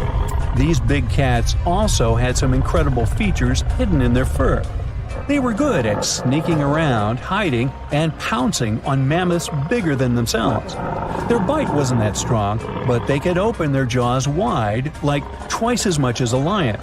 And although their teeth were a bit on the weak side, they had buff forearms to pin down their dinner, giving those big fangs a purpose. Not the kind of kitty you'd want to play with. Dire wolves made their debut about 250,000 years ago. They were like the gray wolves we know today, but a lot stronger. While wolves these days stretch out to about 6 feet and tip the scales at 170 pounds max, dire wolves were about 5 feet and about 150 pounds. Found all over North and South America, they had admirable jaws, biting nearly a third harder than their modern counterparts. Also, their favorite snack was horses. But just like many other majestic beasts of the past, they faded away around 10,000 years ago. Now, names can be deceiving. Take the American lion, for example. It's not really a lion, it's more of a panther's big cousin. The other part of the name is correct, though. They did live in America about 330,000 years ago. This feline was no lap cat either. They were at the top of the wildcat pyramid, weighing a colossal 772 pounds. That's like stacking 4 grown men on a scale. Even the mighty African lion would look a tad bit shy beside these beasts. With the muscle to take down a bison, you wouldn't want to accidentally interrupt their dinner. They parted ways with this planet around 11,000 years ago, right after the last ice age. Now, down in Australia, about 50,000 years ago, I wasn't around then, there lurked a relative of the Komodo dragon, the Megalania. Experts love to have debates on how big it was. Some say it stretched out to 23 feet. Others think it was just about 11 feet long. Either way, they were basically mega-sized Komodo dragons with a dangerous bite. If you think bears are already big and fluffy now, let's introduce the short-faced bear. While this big creature stood on its hind legs, it towered at 14 feet. With long limbs, they could outrun today's bears, hitting speeds up to 40 miles per hour. These ultra bears sadly disappeared around 11,600 years ago. Now imagine a crocodile. Okay, imagine that same crocodile, only supersized, with sporty legs, doing its thing in Australia about 1.6 million years ago. Well, say hello to the quincana. These crocs were extremely large, reaching 23 feet. And no, they weren't lazy river loungers. These creatures really love spending time on land. They evolved to have strong legs for their chases and razor-sharp teeth designed for slicing, not gripping. When did we stop sharing beaches with them? About 40,000 years ago. The name elephant bird might not sound familiar, but try to picture a bird that stood tall as high as a basketball hoop at 10 feet and weighed as much as a small car, 1,500 pounds. Their eggs were equally huge, like 150 chicken eggs bundled up into one. Now, as amazing as these birds sound, there's a lot we still don't know about them. They're hard to study, as most extinct animals are. Still, some recent studies have given us some clues. Scientists have been examining ancient molecules from their fossilized eggshells. It's an awesome piece of evidence, since these birdies' shells were thick, preserving precious DNA inside. Plus, there are tons of these eggshell fragments sprinkled all over Madagascar's beaches. Because of these findings, we now know these birds were herbivores and loved eating leaves and seeds. We also know the tiny kiwi bird is its closest living relative. Now, dodos were these amazing birds we also used to share the planet with. They're like distant cousins to Asian pigeons. To give you some perspective, imagine a chunky bird weighing about 50 pounds. Similar to chickens, turkeys, and ostriches, dodos were also the types of birds that couldn't fly. Their wings were small, and they had the muscle strength of, well, a wet noodle. Now, you might have heard the word dodo used as a name for creatures that aren't that bright. Don't get confused, though, by this name. These birds were, in fact, intelligent. Scientists were able to figure that out by studying their fossils. It turns out that they were good at smelling stuff, unlike most birds that are all about the visuals. These creatures aren't around for us to study anymore, but that might change. One evolutionary biologist is on a mission to fully understand these amazing ancient birds. On that note, she revealed that the dodo's DNA has been completely sequenced. There are even talks about potentially bringing dodos back to life. They would make a nice addition to the lovely beaches of Mauritius, the place they used to call home many, many years ago. Today, I'm going to tell you about creatures that had unique features which allowed them to grow to incredible sizes. They were some of the most impressive animals to have ever existed on our planet. The Argentinosaurus is a genus of sauropod dinosaurs that lived approximately 97 million years ago in what is now South America. Scientists think it was one of the largest land animals ever, with a length of up to 100 feet and a weight of up to 100 tons. A farmer stumbled upon a giant leg bone while tending his cattle. That's how he discovered the first fossils of the Argentinosaurus in Argentina in 1987. Further excavations uncovered more bones, revealing a massive dinosaur that would have dwarfed most other animals of its time. The Spinosaurus, meaning spine lizard, is a genus of theropod dinosaur that lived around 97 million years ago in what is now North Africa. It is believed to be one of the largest carnivorous dinosaurs to ever exist, with a length of up to 60 feet and a weight of up to 23 tons. The Spinosaurus is known for its distinctive elongated sail-like structure on its back. It was likely used for thermoregulation. It also had long crocodile-like jaws that were lined with sharp teeth. This allowed the creature to catch and eat large prey, such as fish, crocodiles, and other dinosaurs. The first fossils of the Spinosaurus were discovered in Egypt in 1912. The sperm whale, Physeter macrocephalus, is a species of toothed whale that is the largest toothed predator on Earth. It also has the largest brain of any animal species. It is found in oceans all over the world and can dive to depths of up to 7,000 feet in search of food. You can easily recognize sperm whales by their massive, block-shaped heads, which can measure up to 1/3 of their total body length. They have dark brown or grayish-blue skin and a distinctive wrinkled appearance. The Titanoboa is an extinct genus of a giant snake that lived approximately 58 million years ago. It is considered to be the largest known snake ever. It could grow up to 42 feet and weighed around 2,500 pounds. The first fossils of the Titanoboa were discovered in a coal mine in Colombia in 2004. This discovery meant a lot because it provided insights into the size and behavior of snakes during the Paleocene era, as well as the overall climate and ecosystem of the time.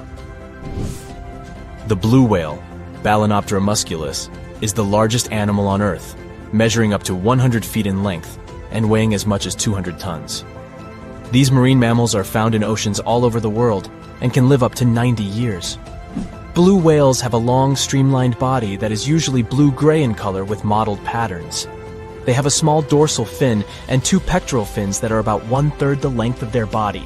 Blue whales feed on tiny shrimp-like creatures called krill, and they eat a lot. A single adult blue whale can eat up to 8,000 pounds of krill in a day. The Leadsichthus is an extinct genus of large, bony fish that lived during the Jurassic period, approximately 155 million years ago. It is believed to be one of the largest fish that have ever lived. Some estimates suggest that it could grow up to 55 feet in length. The first fossils of Leadsichthus were discovered in England in the 19th century, and more recent discoveries have been made in other parts of Europe, South America, and Africa. Despite its enormous size, the Leadsichthus was a filter feeder, similar to modern-day whale sharks, and likely fed on plankton and other small organisms. The creature did it by simply swimming with its enormous mouth open, filtering water through its gills.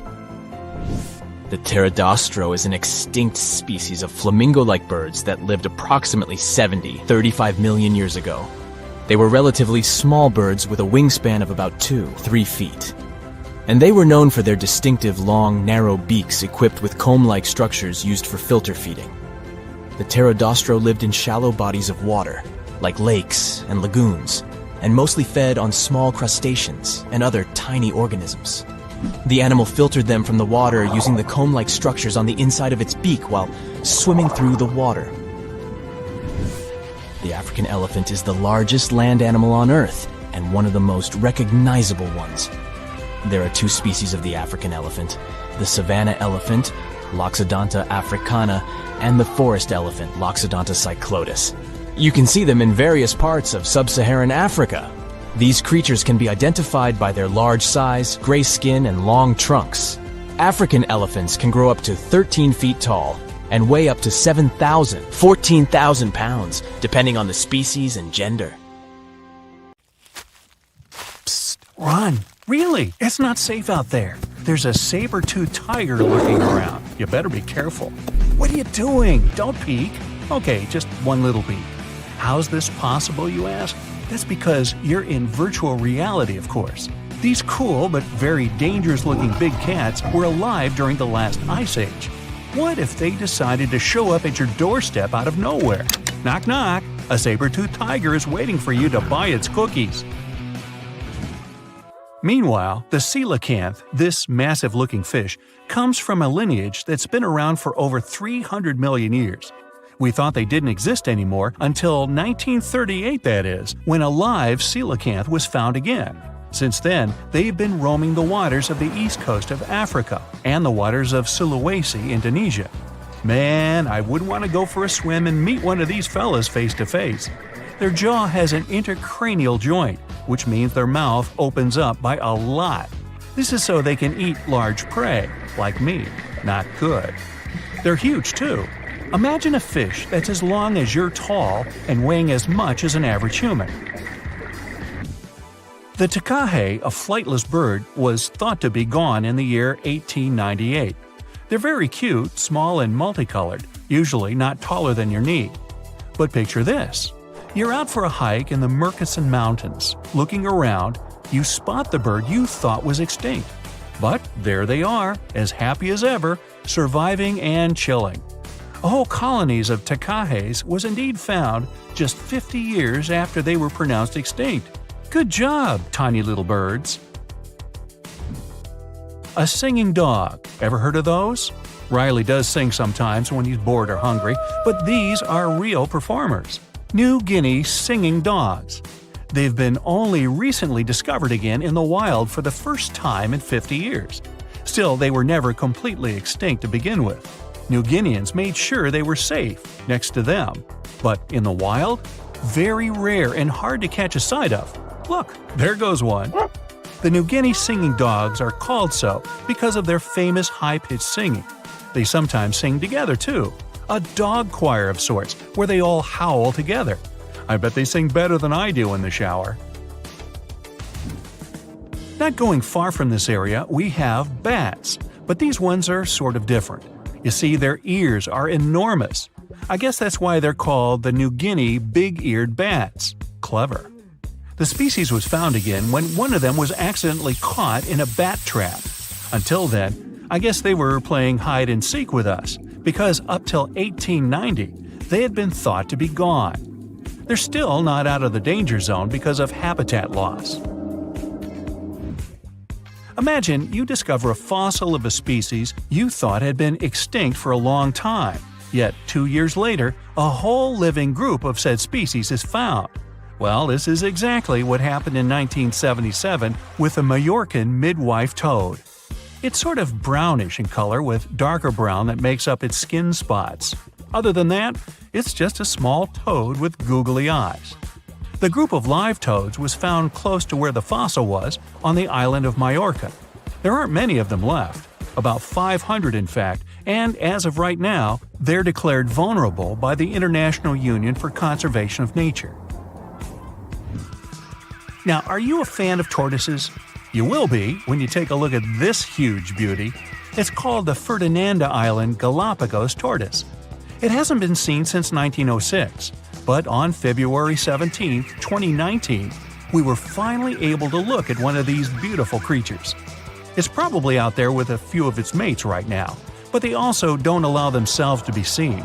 We only know they exist because there's a few tracks and scents. With yet another frog, we have the horned marsupial frog. They're out and about in Ecuador, in the Chocó forest to be more specific. They're called this way because of their distinctive horns directly on top of their eyes. You know the pouch kangaroos use to carry their offspring? Well, the female horned marsupial frog also has that, except it's on the back, so it acts as sort of a backpack. They develop their embryos there, and when they're ready to come out, they hatch as complete infants, unlike regular frogs where they start out as tadpoles. One more toad, the starry night toad or harlequin toad. They're black and covered with loads of white spots all over them. Lost for 30 years, it was discovered back in 2019. Picture them as big bodyguards, water bodyguards to be exact. Oh, that's a very big toad on your screen. Well, for the Arhuaco people, that's exactly what they are, guardians of water. They also have their own name for them, Guna. Sounds like a cheese. When scientists found them yet again, they came across 30 of these little creatures, but initially, they were expecting only one. Well, what a nice surprise. Here's a tiger for you, although it doesn't quite look like your typical tiger. It's called the Tasmanian tiger, and it seemingly disappeared since 1936. But then, out of nowhere, people started seeing them out there in the wild just 5 years ago in 2016. They sort of resemble dogs more than tigers, or a fox maybe. Just take a look at its muzzle. Maybe even a mix of both. Then, a few others started popping up too. And if you happen to think you're seeing one right in front of you, but you're not quite sure, check if they've got stripes on their back. They're definitely out there, but still technically marked as extinct by the IUCN. Okay, picture a horse that looks straight out of a movie scene. Tiny, gorgeous fur, very well behaved.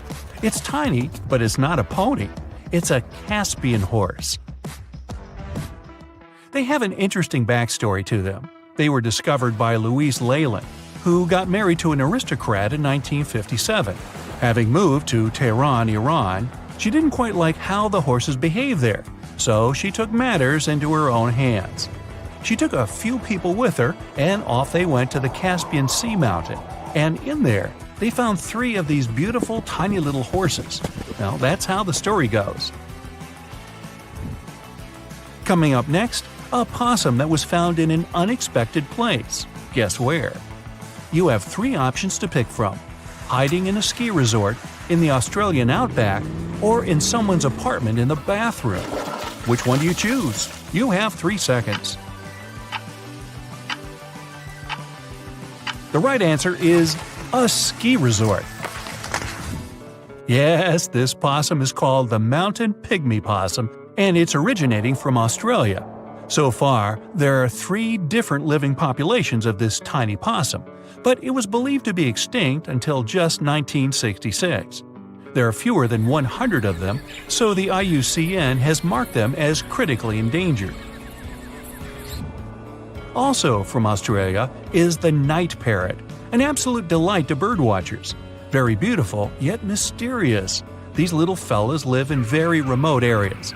You can probably count on the fingers of your hand how many times these birds have been seen since they were found again in 1979. That's how rare they are. Have you ever seen a pygmy tarsier? Neither have I. It was only in 2008 that 3 of them were caught. Scientists don't really want to lose track of their movements again, so what they did was gift them with tiny little collars. This way they can live their life as happy as ever and will know they're safe. The last one I want to tell you about is the tree lobster, but as the name might mistakenly tell you, they're not really lobsters. They're just big black bugs with huge legs. Their extinction story is a sad one. In 1920, a cargo ship got stuck on Lord Howe Island, and it had rats aboard. These rats fled the ship and ran straight to land. Even though tree lobsters are bigger than most insects, they're still relatively small compared to rats. The poor things never stood a chance. Still, in 2004, life shone again for these distinct critters. A pair of Australian scientists were out and about on the island and came across 24 of them. All of them were living beneath one single shrub. Hey, if there's enough space for everyone, it's not small, it's cozy. Bottom line, it's better to be distinct than extinct. Don't you agree? You decided to go scuba diving for the first time. The water is clear and the sun is shining on the seabed. You take a few selfies and the fish swimming by when suddenly, the ocean goes pitch black. You look up and, oh my, what is that gigantic animal? It's definitely not a shark, not a whale. Is it a turtle? Yup, but fear not, it's not gonna hurt you. If you had lived on this same Earth about 72 million years ago, then maybe this could have really happened to you. Scientists have recently found the fossils of a gigantic marine turtle that could have grown as big as 12 feet. If you don't have any idea of how big that is, let's see some examples. That's the average length of a hippopotamus, 6 golden retrievers, or 2 Michael Jordans stacked on top of each other. The turtle's scientific name is an homage to that old-school sea monster called Leviathan. Maybe you remember this from old-school history lessons. The Leviathan is supposedly a mythical creature that would swallow entire ships or people that were deemed too greedy by the creature. Can you imagine being swallowed by this humongous sea turtle? No, thank you. The fossils of this gigantic creature began to be excavated between 2016 and 2021, all the way in northeastern Spain. The first fossil was located by a hiker in the Spanish Pyrenees, and it was around 8 inches long. The pelvis of this turtle alone measured around 35 inches. It would definitely be one of the biggest turtles today if it hadn't gone extinct. FYI, the largest living sea turtles today can reach up to 6 feet in length, which is already pretty big. Now, how about a gigantic prehistoric scorpion? I bet most people here are not huge fans of these creatures, especially since they're poisonous, which is why the thought of a 9-foot-long aquatic scorpion might be the stuff of nightmares. Let's just say that if they hadn't gone extinct some 400 million years ago, lakes and rivers would be much more dangerous places for humans today. These gigantic insects were considered to be apex predators in their time, hunting everything from fish to other animals, even of their own kind. Yikes! I got goosebumps just imagining these creatures. Should we thank the asteroid that hit our planet now or later on in this video?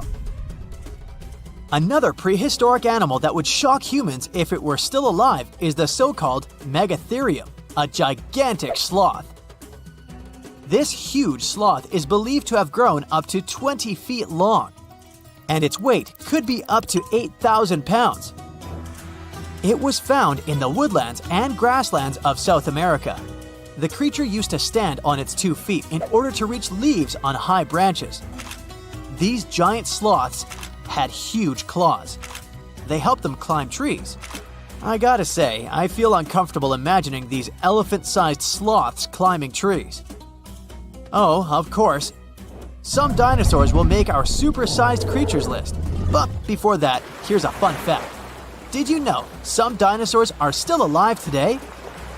Scientists have proven that birds are classified as theropod dinosaurs. Such infamous creatures as the T-Rex and Velociraptor belonged to this group. I'm sure you've heard these names even before you watched Jurassic Park. The Velociraptor is that scary dino that breaks into the kitchen. Well, they evolved, gained some feathers, and turned into various species of birds we know today. That means that any bird from chickens to those little blue ones is a direct descendant of dinosaurs.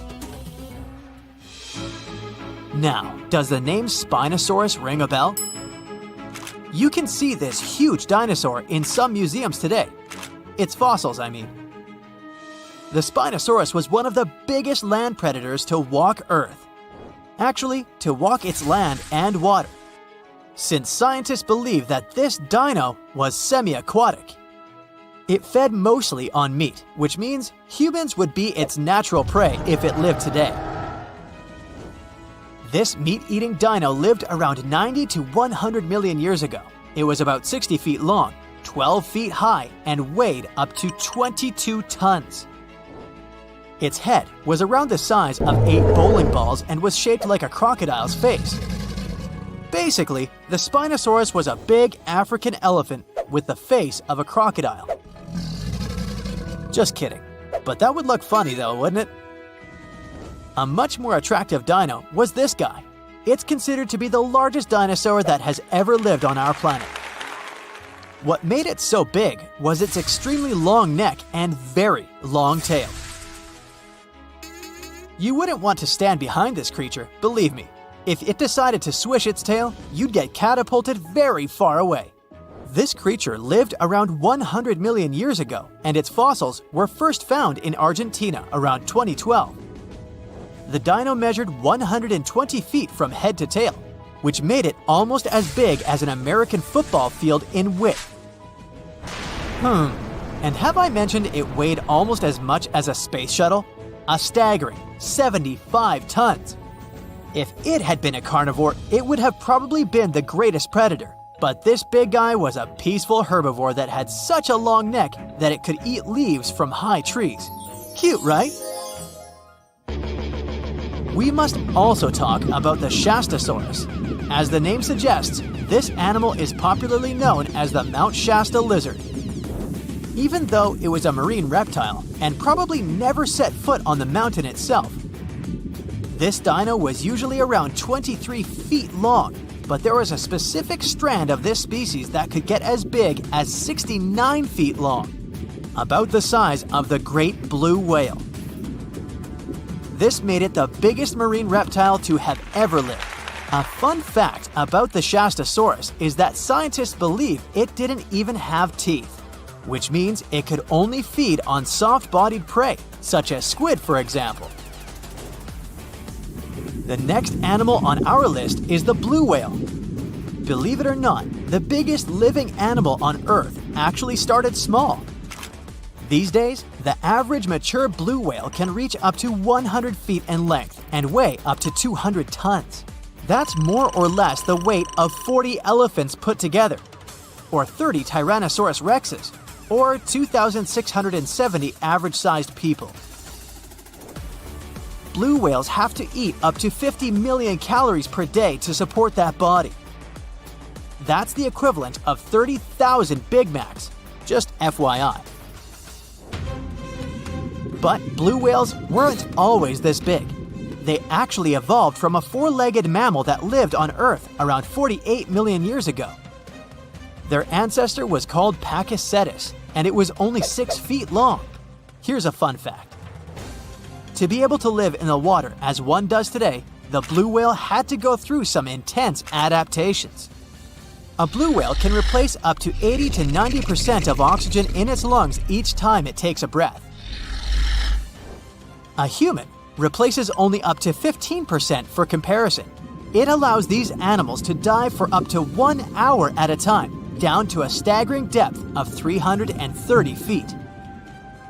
Elephants were bound to make the list. Elephants are currently the largest land animals on Earth. They can grow to be about 13 feet tall and weigh up to 7 tons. That's pretty small if we compare it to the other animals that once lived on Earth, right? But if we placed a 6-foot-tall human next to an elephant, we'll see it's not at all that small. African elephants are bigger than their close relatives, Asian elephants, and they have a similar lifespan to humans, up to 70 years. Pokemon might have made us collectively wish that salamanders were real-life dragons, although they're not. They can still be pretty cool though. There's a giant species of salamander that is known to be the largest living amphibian. They can grow to be as long as a regular-sized human, reaching up to 6 feet. I bet that wouldn't be a pleasant underwater encounter. Now, you can't find living dinosaurs nowadays, which is a good thing, mostly, but you can still meet some creatures that might have gone to lunch with them.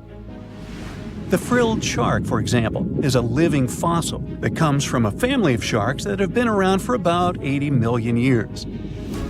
One of the coolest things about it is its long, eel-like body that can grow as long as 6 feet. It has 6 pairs of gills on its throat, which help the frilled shark breathe in the deep, cold ocean where there isn't much oxygen. The shark can move very quickly, like a snake, to catch its prey when it least expects it. Little frilled sharks take an exceptionally long time to grow, up to 3.5 years, which is one of the longest times for any animal with a backbone. The Chinese giant salamander is another living fossil that can tell you what was going on Earth around 170 million years ago. Now, when I say tell, I really mean it, as it can make sounds like hisses, whistles, and barks, and even a noise that sounds like a crying kid. The biggest Chinese salamander found so far weighed 130 pounds, as heavy as 2 Dalmatians, and was almost 6 feet long. Giant salamanders like to be alone. Hey, I want to be alone. And will chase away other salamanders from their space, except when it's time to start a family. During the day, they hide and sleep under rocks. They can make a special substance from their skin that keeps predators away. Now, gharials are reptiles that have been around for about 38 million years. They live in India and Nepal in slow-moving, muddy rivers. Sadly, there are very few gharials left in the wild, less than 100. These creatures can't control their body temperature, so they need to sunbathe to get warm or cool down in the water if they get too hot. Their eyes are close together and face forward, which helps them see in 3 dimensions and judge distances more accurately. Gharials also have a transparent third eyelid that protects their eyes when they're underwater. They have over 100 sharp teeth, but they can't chew their food. Instead, they use their strong jaws to grab prey and then, swallow it whole. The alligator gar is a fish that has a family history of more than 100 million years. It still has some cool features from ancient times, like being able to breathe both air and water. It also has a special spiral-shaped intestine, like a shark. The alligator gar is one of the biggest and heaviest fish in North America. Just like an alligator, it has a long body and snout, plus a row of sharp teeth. But instead of legs, the gar has fins to help it swim underwater. The tuatara isn't a lizard as you might think, and isn't a dinosaur either. This New Zealand resident is one of the most unique animals in the world. Scientists love studying tuataras because they can help us understand how today's lizards and snakes evolved. One of the coolest things about the tuatara is its third eye, called a parietal eye, on its head. It has its own lens, retina, and a nerve that connects it to the brain.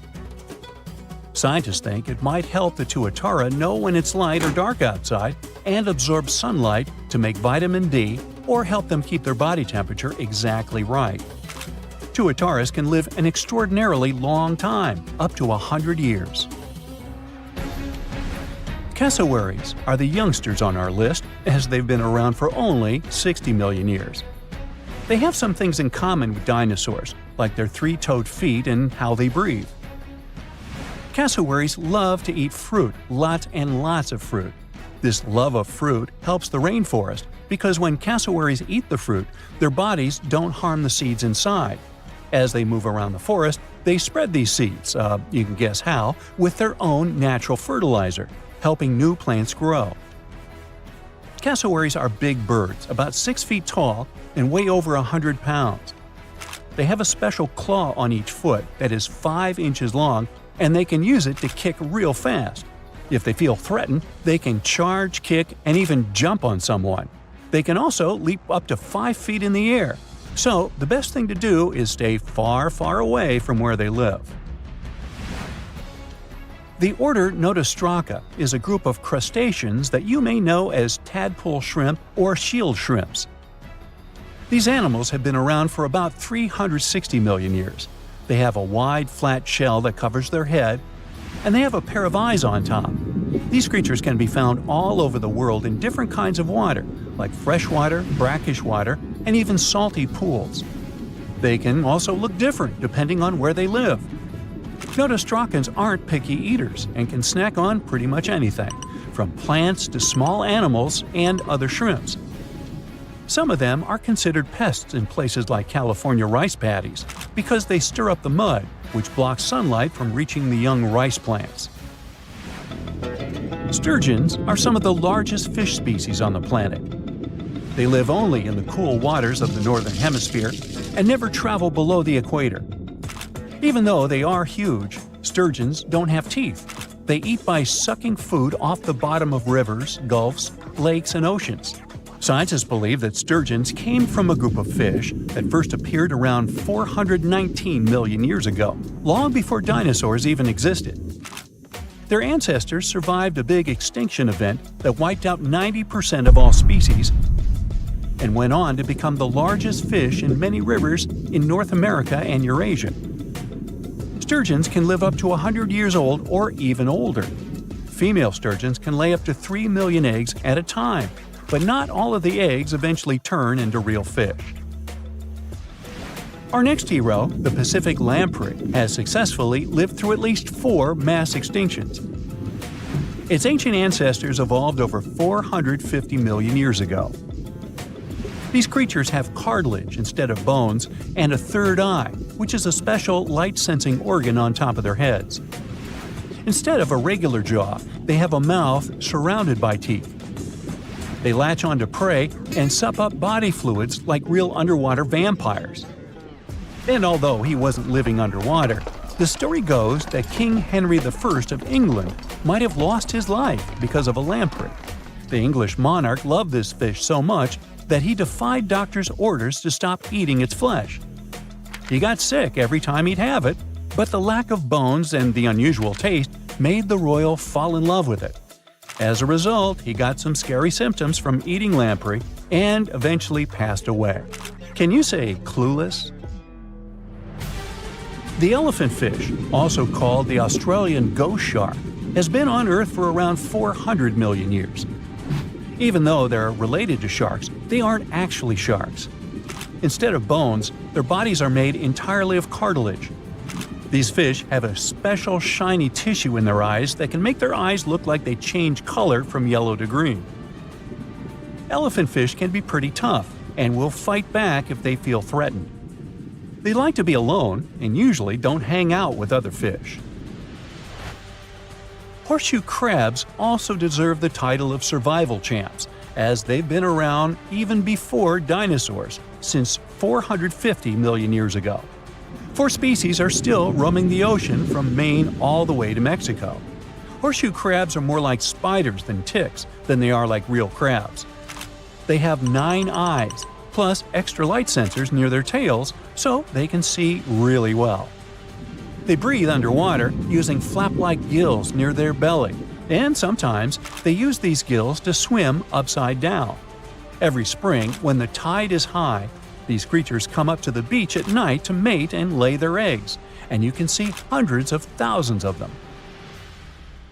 A word of warning: when you're in Australia, never stick your finger into these holes. They might be home to burrowing spiders. Some species have a bite powerful enough to pierce nails. It feels similar to a hammer on your finger because of the venom. So always give your boots and outdoor clothes a quick check to be safe. Animals sometimes make homes or look for food in them, especially bandicoots. Silk-lined burrows in shady spots might belong to funnel web spiders. The silk works as a trip line to alert the spider inside about what's happening outside. Look for shiny dark brown to black spiders with finger-like spinnerets at the end of their abdomen. Then you'll find them. Males have a hefty mating spur sticking out of the middle of their second pair of legs. When these spiders feel threatened, they make aggressive moves, rearing up and showing off their startling fangs. These spiders, which belong to the Aranida order, are known for their funnel-shaped webs that widen at the entrance. They patiently wait in the narrow funnel for prey to touch the web, then swiftly capture it. In Australia, large brown spiders frighten people due to their venomous bites. They are infamous for causing people to lose their lives in southern and eastern Australia, particularly in the Sydney area since the 1920s. Quick access to the antidote after a bite is crucial in preventing severe consequences. The next spider is one of the world's most dangerous venomous spiders. Phonutria nigrivator is a spider living in South America. People often call it the Brazilian wandering spider. You see, in Brazil, 4,000 people get bitten by this critter each year. The bites can cause serious issues, such as hypertension, blurred vision, sweating, and vomiting. You wouldn't want to mate with this creature, as you can also face way more severe consequences than blurred vision. In some situations, its kiss can take a life. Apart from messing with humans, this spider has a diverse menu, including crickets, katydids, and even larger options like tree frogs, lizards, and bats. Operating under the cover of darkness, these creatures are the most active during the night. They ambush their prey instead of relying on webs. In the daytime, they seek refuge beneath logs or in narrow crevices. They love to be around banana trees, but can be found in urban areas and inside homes too. If you spot them one day, be prepared. This creature's body is covered with thick brown hair and is not that small. In 2013, a London family had to leave their home due to an infestation of Brazilian wandering spiders. The trouble began when an egg sac, hidden in a bunch of bananas, made its way to their local grocery store. No one noticed. When the family bought the bananas, the egg sac broke open. Potentially lethal spiders spread around the house. Over 2,500 people visit poison control centers annually in the U.S. Black widows are spiders with the signature hourglass mark on their bellies. Well, let's talk about their bite. These creatures have a bad reputation because their venom is supposedly 15 times stronger than what rattlesnakes pack. When they bite humans, the bite causes muscle aches and nausea. The venom can even mess with breathing by paralyzing the diaphragm. Despite these cases, most people who get bitten don't end up with serious issues unless they're elderly or very young. These sneaky creatures don't pick just one spot to hang out. You can find them in wood piles, burrows, or among plants that act as scaffolding for their webs. Black widows are especially dangerous for other insects and their mates. After a not-so-romantic mating dance, ladies sometimes go all Hannibal Lecter on their mates. These spiders are architects too, spinning massive webs where females stash a cocoon loaded with hundreds of eggs. Baby spiders move out once they hatch, but the web stays put. Those webs are also traps. Different kinds of prey later join the black widow's spooky snack collection. Yellow sac spiders range in size from approximately 0.12 to 0.6 inches and construct silken tubes under stones, in leaves, or in grass. They're found across the United States and southward toward Mexico and South America. They are venomous to humans and, unfortunately, are commonly spotted indoors. The venom of the yellow sac spider contains cytotoxin. This is a substance that can damage or impair cell function. Reactions like redness and swelling at the bite site are common. Yellow sac spiders are not known for their calm nature either. For instance, a female yellow sac spider may bite when protecting her eggs. These spiders usually come in different light colors. They can be a hassle for people in more than one way. Your car can be in danger too. On rare occasions, they may even set up nests in car engines. Moving on to wolf spiders. They're part of a large and widespread group found worldwide. They're named this way for their wolf-like hunting behavior of chasing and pouncing on prey. Around 125 species exist in North America, and approximately 50 live in Europe. These spiders are typically dark brown, with long, broad, hairy bodies and sturdy elongated legs. Like me. Just kidding. They're super speedy. While they usually create silk-lined tubular nests in the ground, some may conceal the entrance with debris. Others build turret-like structures. A few species also spin webs. Wolf spiders may bite in self-defense. They are venomous, but their bites are not considered dangerous. Some people who are allergic to spider bites may experience nausea, dizziness, and an elevated heart rate. The bite of the spider's large fangs is similar to a bee sting, so it can cause a physical wound at the bite site, and the venom may cause itchiness. The combination of their powerful bite, rapid movements, and startling appearance can be quite unsettling. Beware of the redback spider, the close relative of the notorious black widow. It used to live in Australia. Yet it has managed to spread its web across New Zealand, Belgium, and Japan through grape exports. The distinctive red stripes or hourglass marks on their black backs are more noticeable in females. Disturb a female, and you'll see how she can defend her eggs. You're likely to get bitten. These spiders can sneak into shoes or clothing, lurking against the victim's skin while they're dressing. Both male and female redbacks have a venomous bite. Their venom is a cocktail of neurotoxins. It can cause sweating, rapid heartbeat, and swollen lymph nodes. The redback has control over the venom dose, so symptoms vary based on how much is injected. Australia deals with over 250 redback bites annually, many requiring anti-venom treatment. The latest case, when a person lost their life after being bitten, dates back to 1956. Yet it can happen, so stay vigilant and cautious around these stealthy spiders. Let's talk about the heavyweight champion of the spider world, the Theraphosis blondie, casually known as the Goliath bird eater. This giant tarantula can stretch up to 11 inches and tip the scales at 6 ounces. To put it in perspective, this spider is big enough to cover your dinner plate and is certified by the Guinness World Records. The nickname might make you picture a tarantula feasting on a hummingbird, but that's more of an artistic exaggeration dating back to the 18th century. These spiders are more into munching on arthropods and rarely go for bird snacks. Goliath bird eaters don't bother with webs like their spider buddies. Instead, they're all about silk, using it to line their cozy burrows beneath the forest floor. The spider itself looks dangerous, but its bite almost never requires a doctor's visit. It feels more like a wasp sting.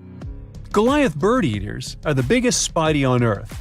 On the other side of the spectrum, we have this guy from Colombia. They are among the tiniest spider species. Grown-up males of this species are 0.015 inches long, tinier than your average pinhead. Females are usually a bit larger. Well, that was creepy, wasn't it? Your heart is racing. You're running for your life from one of the biggest creatures you've ever seen. A giant reptile on 2 legs, sprinting right behind you. You hear the sound of a raging river next to you, but decide not to jump in. Thick leaves and bushes keep blocking your path, and you keep getting stuck in the mud. Everything around you is out to get you, and there's nowhere to hide. You spot a hollowed-out tree trunk and crawl inside. Whatever's out there is getting closer and closer. You hear deep guttural breathing and huge stomping. It's getting closer. You see a large tail from a crack in the tree trunk, swinging and knocking down bushes and small trees. Whatever it is, it's sniffing you out like those dogs at the airport. And right next to your face are giant bugs the size of a house cat. Perfect. You've always been scared to even look at crawly little things, but this one's so close and so big, you can actually see its facial features. It's looking at you like you're the alien. You want to scream, but can't. Then, out of the darkness, more bugs. They're curious things, flicking their antennas all over your body. Okay, this is too much. A bug is one thing, but now, a giant centipede thing is crawling your way. Its fangs are the size of your thumb. You dart out of the tree trunk and come face to face with a giant monster. It stops and stares at you, knowing you have no place to go. Claws and teeth the size of bowling pins. That's enough to keep you up at night. It's getting ready to charge right at you. Welcome to the most dangerous period and area in history for a human, the mid-Cretaceous Sahara. This place was thriving around 100 million years ago in what would now be North Africa. Back then, the continents were all arranged differently, and the weather was wild. Extreme storms were pretty common, and temperatures would rise and fall like a Mexican wave at a soccer stadium. Then, sea levels started to rise.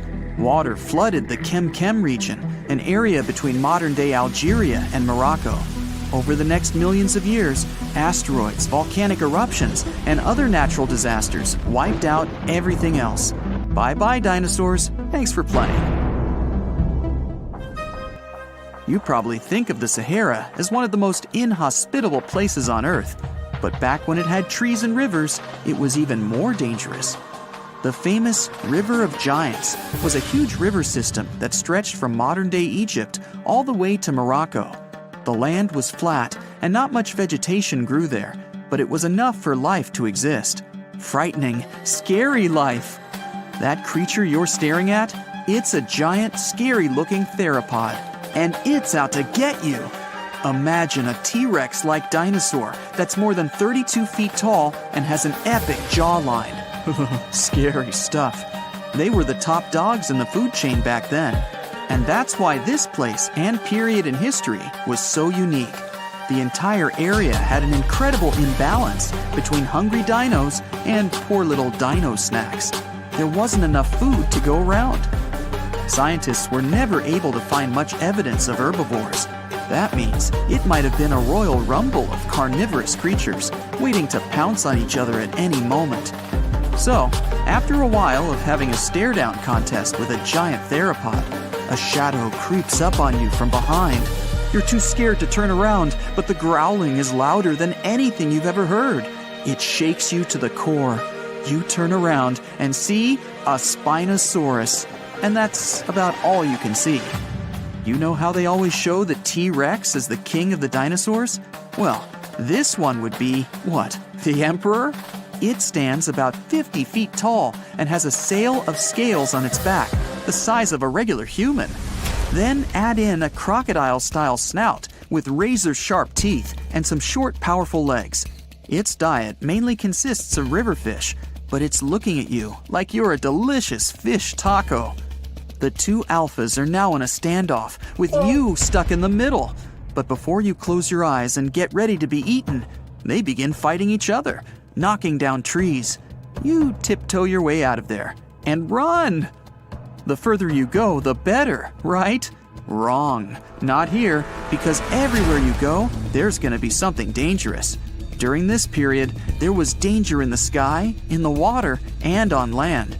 There were small mammals scurrying around here and there, but they mostly stayed in the shadows to avoid danger. After 5 minutes of running as fast as humanly possible, you make it out of the forest and onto an open plain. Bad move. Now there's nowhere to hide. Suddenly, you hear another shriek. You look behind you. Nothing. It's just short grass everywhere. Then you tilt your head up to the sky and see what looks like a giant bird. Only these are technically flying crocodiles. There were plenty of huge pterosaurs that ruled the skies. Alanqua saharica was a flying reptile that may have eaten fish in the river. Those fish must have been tasty. It had a huge wingspan and long, slender jaws. Oh, and it was the size of a small bus. This one found you and is racing down to catch you. You run for your life, again. And this time, there's no place to hide. Suddenly, you feel talons grasping onto you and you're lifted off the ground. You soar up. If you weren't scared out of your mind, you might have noticed how beautiful the giant river channels below you are. The Alanqua maneuvers like a fighter jet, headed for the mountains, dodging all obstacles. You see a large nest with some mini beasts in it.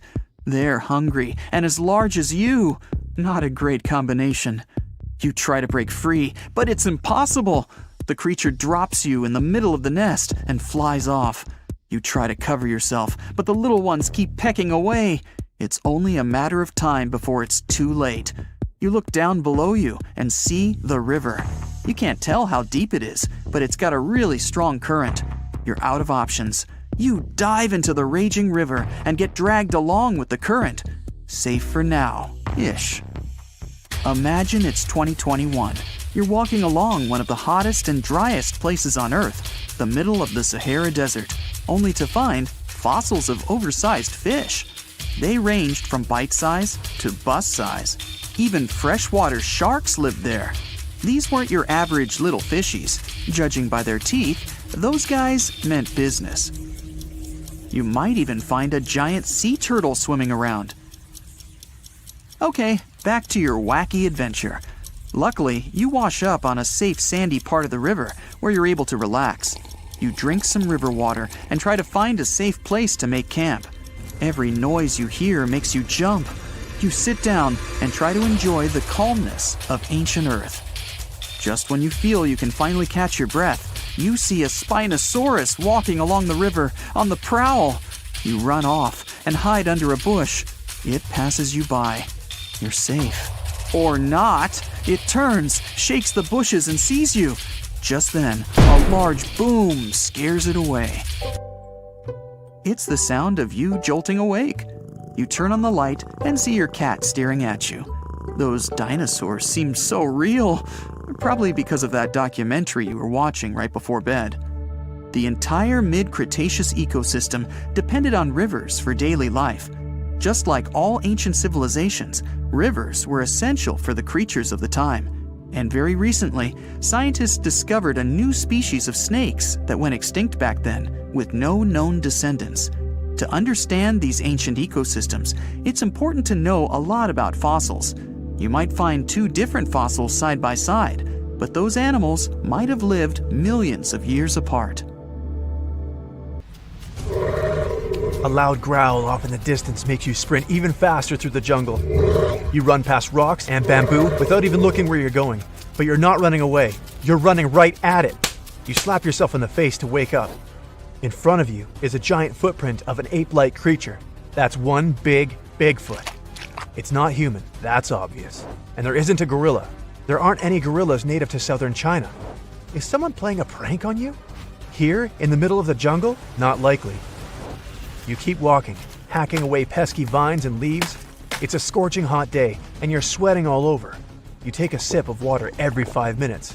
Then, every 5 seconds, and worse. Your skin is apparently the hottest new buffet around. Hundreds of hungry customers, well, mosquitoes, buzz around, waiting for a second helping. It's almost sunset now, but you're determined to find your prize. Suddenly, a large shadow blocks out the sun. Whatever it is, that thing's huge. You freeze. You're cold and afraid. Your heart is racing. Should you turn around? There's a Goliath of an ape behind you. A footprint that big. What else were you expecting? It towers over you, easily 10 feet tall, and looks at you. Is it curious or hungry? Neither seems like great options. It would look so impressive if you weren't scared out of your mind. No sudden moves. It'll either run away or make you unrecognizable if any search party comes around looking for you. You slowly take out your camera to snap some pictures of it. So far, so good. It's just watching you do your thing. But as you click, the flash hits it right in the eyes and it runs off into the depths of the jungle. You just had to switch the setting to automatic, didn't you? That ape you just saw was this huge beast. It existed until 300,000 years ago and might have weighed up to 1,000 pounds. Researchers think this ape went extinct, not because it froze or anything, but because it couldn't adapt to its new environment. Pretty much everything around it started to disappear, including its food, mostly fruits and bamboo. It's so awesome. Let's call it Giganto. These monsters weren't climbing up trees. They didn't have to. They could just reach up and grab whatever they wanted. Their closest relatives, orangutans, were able to adapt to new conditions of the Ice Age by expanding their diet and trying new things, like bamboo hot dogs and orangutan skydiving. Only kidding. By studying the shape of its jaw and teeth, scientists are pretty sure it was a herbivore. So don't worry, these apes aren't going to think you look like a mid-morning snack. But that doesn't mean they'll be picking daisies while you stand nearby snapping some selfies.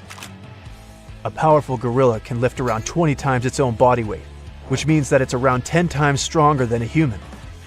And on average, a gorilla weighs somewhere around 300 pounds. You don't need to do the math to know not to mess with these awesome creatures. They can take down a banana tree without even breaking a sweat, and could probably bench about 5 times the world record.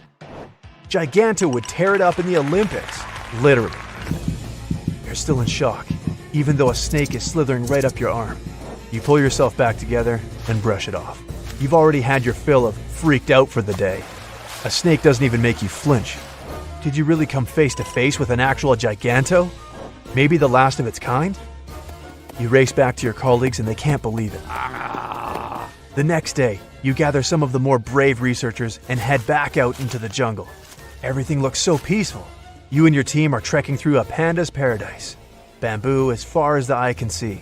But today, you're on the lookout for Panda's big bad grandpa. If it was a Giganto you saw that fateful day, chances are it'd love this bamboo grove. In such a lush environment, competition for the best real estate could be fierce. And pandas aren't exactly scared. Nobody knows how peaceful Giganto was, but even herbivores get angry. You retrace your steps to the same spot where you encountered the creature the other day. Nothing, not a single clue. Then, footprints. Bingo! They might not be Gigantos, but your instincts tell you to follow them anyway. You reach a vine-covered cave next to a small stream. A lot of the bamboo branches have bite marks around the edges. Large or small, most wild animals don't really like sleeping out in the open. It's time to check out that cave. The intriguing thing is that this cave looks like it was built from the ground up. Did this creature evolve enough to figure out how to build a DIY home? Other animals do. Beavers have a built-in instinct to construct dams and rivers. That's how they stay safe, and that's where they store their food. Plus, the dam lets them chill all day in their improvised pool.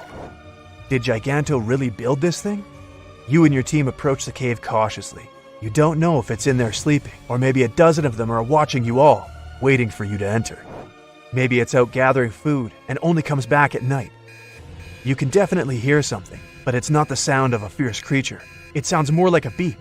You tiptoe in and see your watch, the one you dropped when you first saw Giganto. Out of nowhere, you feel a rumble. Earthquake! No, it's deeper. It sounds emotional. It's a growl. You turn and see Giganto at the mouth of the cave, standing tall like a boss. After a minute of direct eye contact, it runs off again into the jungle. This time, though, you caught the whole thing on your phone. A couple of shares later, you're the proud owner of the most viral video of all time. The internet loses its head. Giganto's real. The real-life King Kong walks among us. And then the real nightmare begins. Thousands of tourists descend on the quiet jungle, looking for their very own glimpse of Giganto. Hotels, restaurants, tours, new roads. It's not a quiet jungle for long. Hollywood's having issues. It already made a bunch of huge ape movies. Now it turns out the real one's way cooler than their wildest dreams. The best ape movie ever turns out to be a documentary about Giganto. Unlike other creatures coming out of the shadows, a Giganto comeback is definitely not as dangerous as, say, if a megalodon showed up. Remember Meg, the biggest shark and marine predator to ever roam the oceans? A shark big enough to take a bite out of a boat. Not exactly great for the fishing industry. Or what if the Titanoboa came back to life? A 40-foot giant constrictor? A vicious snake the length of 2 giraffes? At least Giganto can't swallow you whole. Giganto would probably end up being good for conservation movements, another awesome part of nature that we need to protect. I wouldn't be surprised if Giganto became China's new national animal. Move aside, panda! And most probably, they wouldn't be a threat to us, just the opposite. Humans are wiping out their territory daily. Who knows? Gigantos might start living closer to rural villages, maybe even interacting with humans. But if they get protection, these big apes might just survive. Just like pandas, these animals have a very limited diet and would need constant observation if we want their numbers to grow. They might even unlock clues of our past. Homo sapiens had many other descendants that simply vanished or weren't strong enough to survive and coexist. We don't know how advanced these creatures were compared to their counterparts. Could they use tools? Communicate? We can finally find out. You're in your car driving back home when you see some dogs up for adoption. You figure, why not rescue a cute pooch and give it a warm home? You pull over and see a massive Goliath of a dog. It's got pointy ears and huge paws. Its eyes are deep and sharp. You're staring at a wolf-dog hybrid. This can happen in the wild, and it's pretty common to see in many households. It's actually the most common wild and domesticated animal cross out there, with an estimated 400,000 of these as pets in the United States alone. There are many combinations of these animals, but the most common are gray wolves mixed with German shepherds or Siberian huskies. These crosses may seem majestic, but they're really dangerous to have around the house. Many cases were reported of wolf dogs attacking their owners for random and unpredictable reasons. It's best to leave these doggos alone. And speaking of wild doggos, some of the most dangerous ones out there also look quite adorable. You better keep some distance if you ever come across one of these, because they will chase after you. They're even called the kings of Australia, the one and only dingo. These animals have been around for hundreds of years across Southeast Asia to Australia. Their golden brown color blends with their surroundings, making them even more dangerous when lurking around for prey. And just like a wolf-dog hybrid, many dingoes are also bred with domesticated dogs to create a dingo-doggo combo. Yeah, I said that. Now, that may sound cute, but they're anything but. They're still wild animals that hunt in packs and are ruthless even to humans. Now, this one may seem like a no-brainer, but there are enthusiasts out there who keep venomous snakes in their houses. Not everyone can handle those serpents since they need proper care and attention. Some states even banned owning them. Sure, it may be pretty cool to show off one of these to a group of friends at a party, but stats show that there are at least 10,000 snake bites a year in the United States. Some of these are pets. Snake handling professionals equip themselves with proper gear and tools when extracting them from unwanted areas. So, having one in the house on purpose is risky enough. And there are many venomous snakes in the wild that are actually in danger and shouldn't be kept at home unless for nurturing. When first introducing this animal, explorers described it as a mix of a duck, a beaver, and an otter the size of a house cat that laid eggs. Come again? Scientists brushed the platypus off as fiction until they saw it with their own eyes. Cute as it may be, this weird mammal is actually venomous. On its webbed back feet, its heels hold spurs for self-defense and to escape and wiggle their way out of danger. As you can imagine, keeping a venomous duck-billed beaver isn't something you should do, even though they look so adorable as babies. Platypuses are extremely hard to take care of and need massive amounts of real estate to swim and roam around. They're really picky with their diet and can be quite aggressive when handling them, but they might make a good secret agent. Owning a cat isn't usually a big deal, unless you're dealing with a serval.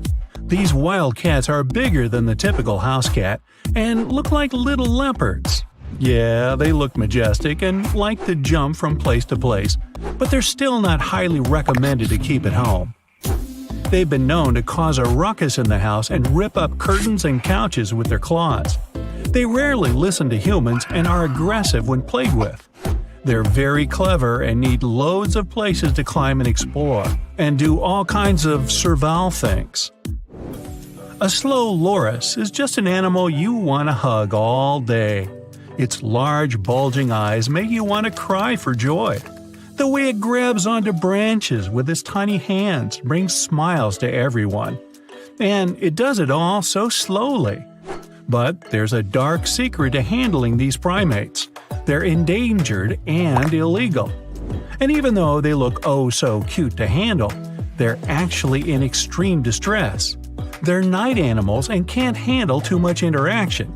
And it's enough knowing they're actually venomous. They're the only primates in the world to have a toxic bite that can pack a hurtful punch.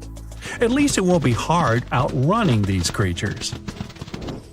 Koalas are also animals that enjoy climbing tree branches and eating. But having one of these at home is totally unadvisable. These animals are very protective of their young and aggressive if they feel threatened. And despite being called koala bears, they're not related to bears at all. They're marsupials, or in English, related to kangaroos and wombats. And like kangaroos, they have pouches for the babies to grow up in. They have opposable thumbs like primates and humans to grab onto branches and climb. Trying to domesticate these animals won't work, and feeding them is the main reason they can't live with humans. They need special eucalyptus leaves that grow in forests in order to survive, which means they need large forest ranges to thrive. What do you get when you have a possum-looking animal the size of your palm with wings? Nope, not a bat, but a sugar glider. And they don't actually have wings, so they don't technically fly. Bats still hold the record for the only winged mammal out there. Rather, these marsupials have a thick layer of skin that stretches from their hands to their back ankles that acts like a glider. Their thick furry tails are used to steer themselves while gliding down. And while they might seem cute and superhero-like, they don't belong indoors with people. They're animals that are naturally born to live in big families with their own kind. When people get these animals as pets, they usually have one or two at home, and they need trees to scale up and glide down. Not to mention, sugar gliders are nocturnal and sleep all day to be active at night, which goes against humans, unless you're a night owl. And speaking of owls and other nocturnal creatures, owls are animals that shouldn't be kept in cages or in barns. We've all fantasized about an owl carrying a letter to our windows when we were younger. But that doesn't mean owls are these magical creatures that can be kept as pets. For starters, owls are solitary creatures and don't understand a flock mentality like many other birds, which is why they're not accustomed to having company and being cuddled with daily. And if you decided to keep an owl indoors, then consider your furniture gone. Owls need space to fly around and do owlish things. So your curtains, pillows, and bookshelves won't be spared. And being nocturnal animals, owls tend to throw the biggest parties at night when everyone's sleeping. Now, hedgehogs may seem like the perfect pet to have around the house, but they come with some restraints. Although adorable little animals, the prickly spikes on their backs may not be for the faint-hearted. Many injuries can be a result of mishandling and the fact that they roll up into a cute ball for self-defense. They're solitary creatures as well, and can't be around other hedgehogs or anything they might find threatening. And, like most solitude lovers, hedgehogs are nocturnal and like to go for late-night cruises alone. So, if you do happen to get one of these spike balls, make sure to have a lot of room for it to explore daily. With a ringed tail, reddish-brown color, these fluff balls make the best cuddle companions out there. I mean, who can resist the cuteness of the red panda? And no, it's not related to the giant panda, but it's still as cute. And I don't mean to burst your bubble, but it's best to leave these creatures alone. They're found in Southeast Asia in dense rainforests and can't be in captivity. And just like cats, they have sharp claws that'll redecorate your home interior, and not in a good way. When threatened, they release a foul odor to escape from danger. Hey, I can relate. Although its big fluffy ears make it even more irresistible, it's best to let these guys do their own thing. When you first see this creature, it may seem to you that this is a flying sapphire. The blue-banded bee is as beautiful as this gem. These flying beetles have turquoise stripes instead of yellow. Their huge green eyes resemble emeralds. And their thin brown wings look like layers of cellophane with engraved patterns. Appearance is not the only thing that distinguishes them from ordinary bees. The blue-banded ones are singles. They don't move in swarms and don't live in large nests. These beetles like settling in small burrows in the soil or crevices in rocks. Another cool difference between our blue guys and ordinary bees is their unique way of pollination. Scientists call it buzz pollination. The blue bee sits on the flower, holds it tightly, and begins to shake the whole body. It creates a series of small, fast vibrations. This way, the bee also shakes the flower, quickly and gently. These movements make the pollen move out of the anther. Then the bee stops and collects all this pollen. Some scientists think these bees prefer pollinating purple flowers. This helps the blue bees blend in with the plant and remain unnoticed by enemies. But this theory hasn't been proved yet. The blue-banded bees mainly inhabit the territory of Australia. They are an important element in the agriculture of this country. These bees work with tomatoes, cranberries, eggplants, blueberries, kiwi, and chili peppers. Ordinary bees can't pollinate most of those plants, but their blue relatives can. On a global scale, more than 8% of plants in the world need to be pollinated through buzz pollination. That's why farmers love and protect blue-banded bees so much. Wasps and bees are very similar in appearance. Sometimes they can be difficult to tell apart, but their lifestyle is totally different. Bees are quiet beetles that spend all their time pollinating plants, collecting nectar from flowers, and making honey. We can say that bees are small, powerful trucks, but wasps are racing supercars. They are more aggressive, much faster, and more maneuverable in the air. Their stings are more painful.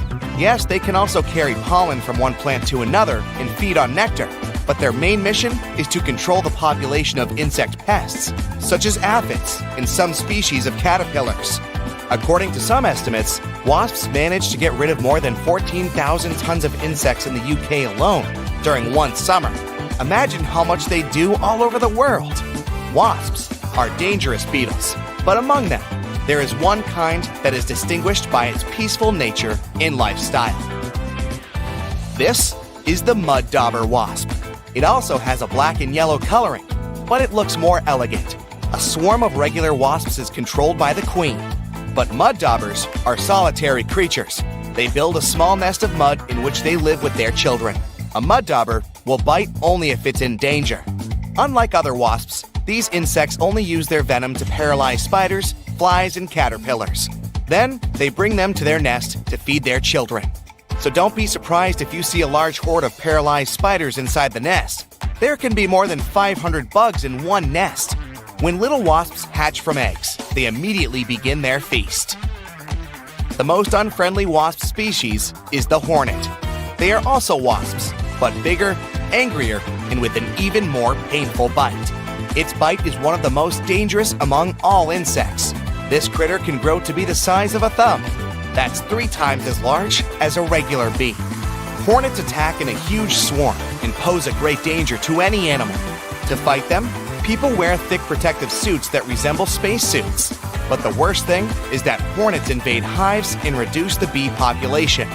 This can lead to a catastrophe on a planetary scale, since bees pollinate more than half of all fruits, vegetables, grains, and nuts in the world.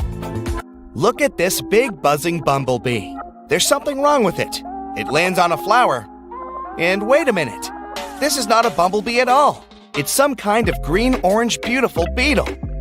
Oh, now it takes off and looks like a bumblebee again. Meet the pellucid hawk moth. Thanks to its color and transparent wings, it creates the illusion of a bumblebee. The wings of most insects serve for thermoregulation. They warm their body. Other insects have wings that help them fight enemies. A butterfly manages to look like a large creature, thanks to the pattern on its wings. Some insects communicate using vibrations created by their wings.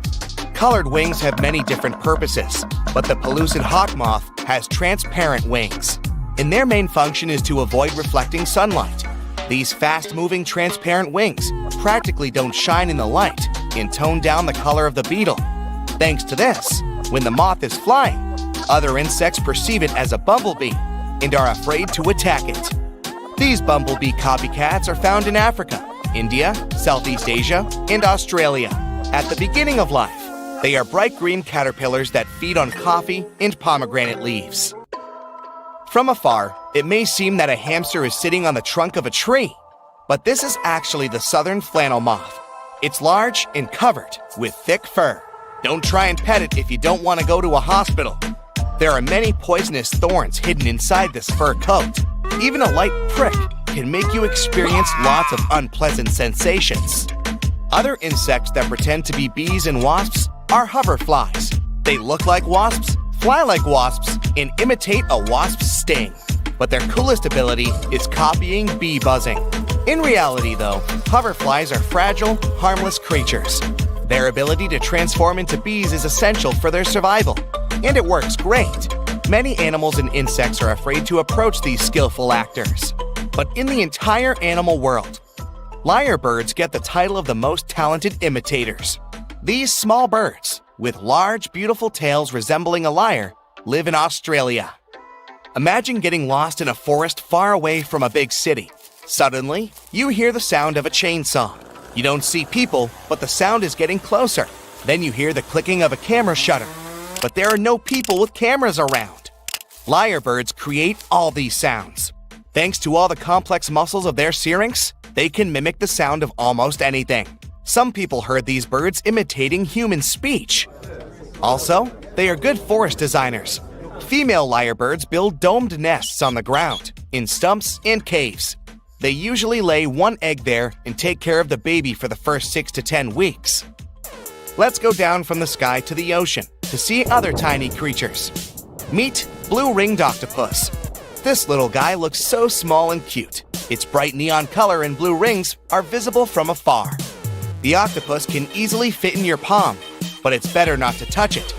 Meeting a great white shark may not be as dangerous as encountering this tiny creature. It's one of the most treacherous sea inhabitants in the world because of its venom. One bite can knock down a huge African elephant. The octopus is much more dangerous than a king cobra or a black widow spider because its bite often goes unnoticed. You may not feel or see when it stings you, and when you realize that something is wrong, it may be too late. Also, there's no antidote to the blue-ringed octopus's venom. The creature's salivary glands are home to bacteria that produce this venom. The same substance is found in the venom of pufferfish. When it enters the human body, it paralyzes the entire nervous system. The lungs stop contracting to supply the body with oxygen. The only good news is that this octopus is unlikely to attack first. The last recorded case when this creature charged at people was in the 60s. The blue-ringed octopus lives in the Pacific and Indian Oceans, from the coast of Japan to Australia. They spend most of their time in tide pools and coral reefs. Now we move to the hot sands of the southeastern U.S. states. You can find fire ants here. Outwardly, they don't differ much from regular bugs. But people call them fire ants because of their bite. Their poison resembles a flame. You're likely to feel the bite site burning. Therefore, it's better not to touch them and go away before any of these ants crawl into your pants. Many terrifying animals live deep beyond the waves, like this vampire squid living 3,000 feet below the surface in almost complete darkness. This animal has a cloak, like a vampire's. That's why it's called the vampire squid. Deep down at the bottom, it can't use ink to defend itself. So this animal has developed an unusual tactic. It glows slightly to scare away predators. If this tactic fails, the vampire squid can turn its body inside out, revealing tiny spikes. When you translate its scientific name, Vampiroteuthis infernalis, it literally means vampire squid from the nether. Despite its terrifying looks, it's a harmless ocean animal. This previous creature was not from space, but this object definitely is. Before Elon Musk found a way to reuse rockets, NASA would simply drop old ones after launching astronauts into space, most of the time in the ocean or deserts. In 2012, Jeff Bezos launched a mission to find the Apollo 11 rocket. They found it by using sonar, but it was in terrible condition. It was sitting on the bottom of the ocean, not far from the predicted site. They were able to rescue the engine and reconstruct 2 of them. The most famous lost city is Atlantis, but sadly, we still haven't discovered it. However, Heraklion was also just a myth until one British pilot saw something that looked like a city while flying over the Mediterranean Sea. He reported it, and 60 years later, a group of divers went there. They were shocked when they found an entire city underwater. It was loaded with artifacts that could tell us a lot about the history of the place. Now it's one of the best underwater archaeological sites in the world. It's believed that the rising sea caused the whole city to go underwater. The Titanic sank in 1912. The wreck was claimed to be officially discovered 74 years later. In reality, though, a fisherman found the Titanic 8 years earlier while fishing in the Atlantic Ocean. He was pulling out his net when he spotted a head stuck in it. Luckily, it was just a doll's head. Years later, after the fisher had passed away, his son sold the doll to a doll collector. She did a lot of digging and research on every person who had a porcelain toy on the Titanic. She found the owner of the doll. Ava Hart was on the Titanic and had a doll with her. Ava survived the catastrophe by a miracle. but her toy didn't. Hart even wrote about the doll in her journal, and every detail matched the toy found by the fisherman. The tripod fish lives deep in the abyssal zone, around 20,000 feet below the surface. It's adapted to such immense depths and uses its tripod fins to stay still on the bottom. This creature doesn't have big eyes, but even if it did, these eyes would be useless in the darkness. Instead, the tripod fish uses its fins like antennas to detect any movement in the water. This creature doesn't have much luck when it comes to its love life, so it had to develop unique tactics to reproduce. One fish can be both male and female. The next bizarre creature is the lizardfish.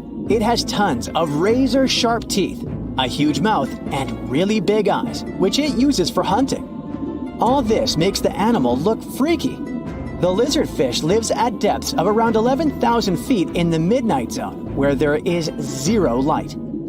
This freak of nature basically eats everything it can fit inside its mouth, from small fish to other lizardfish.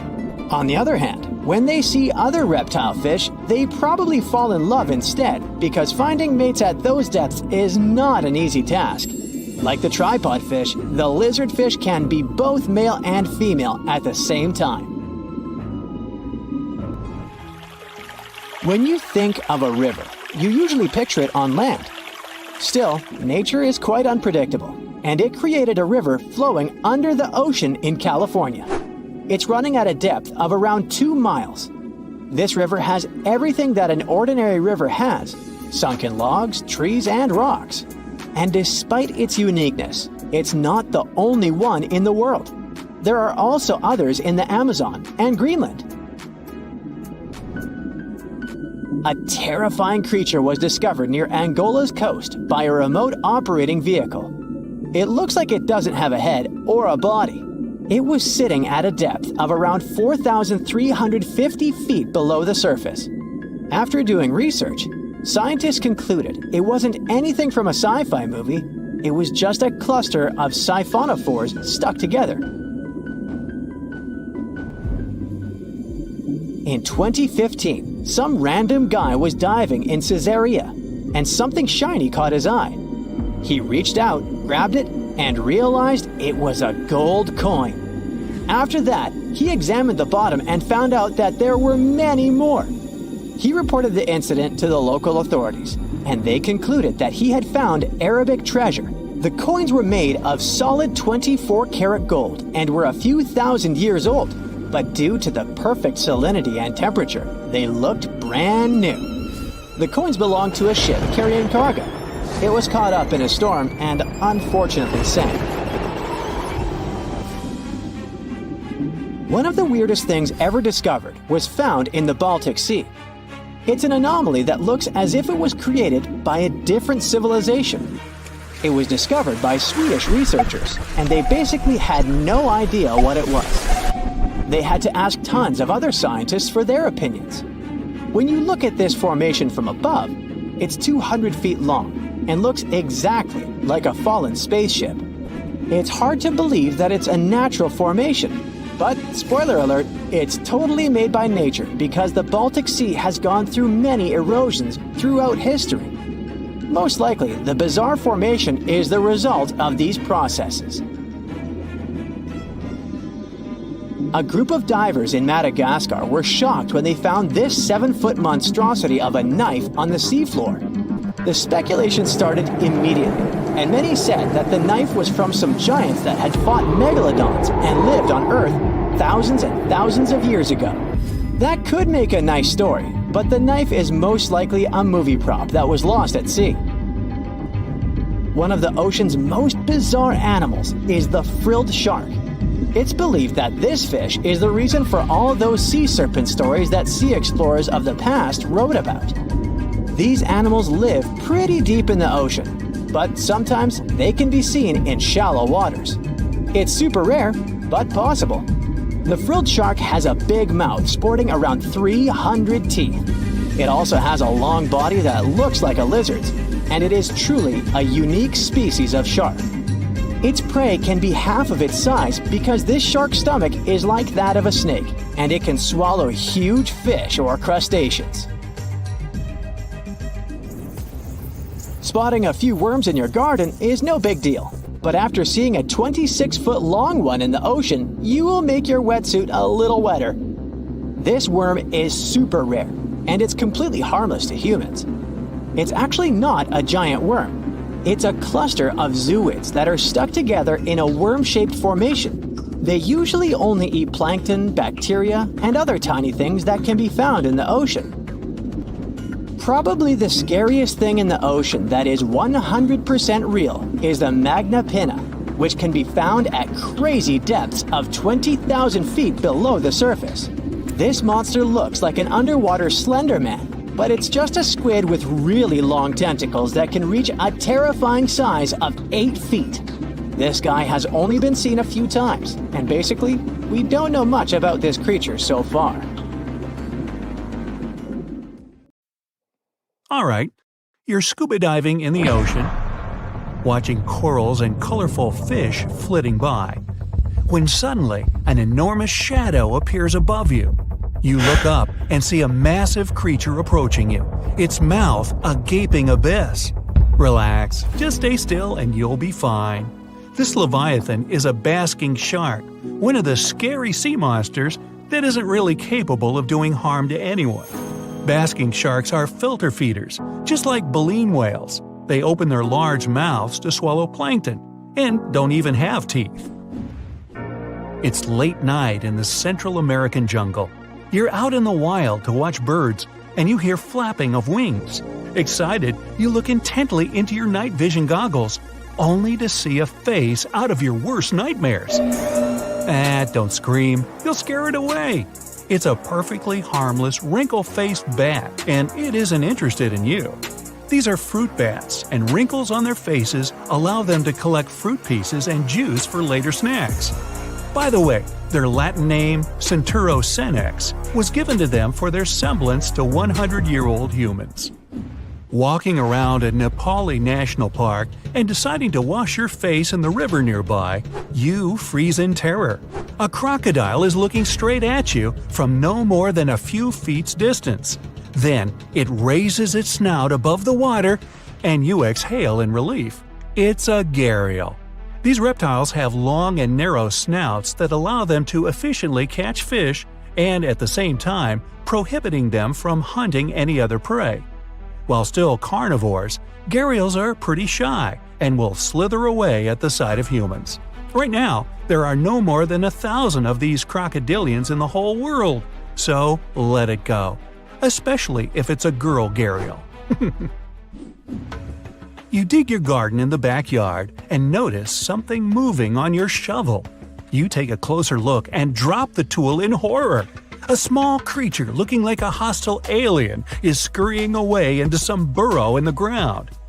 No worries. It's just a star-nosed mole. These critters have peculiar snouts that look like they've been blown up from within. Their eyes are small and weak, so the star on their nose helps them a lot to move around and seek food.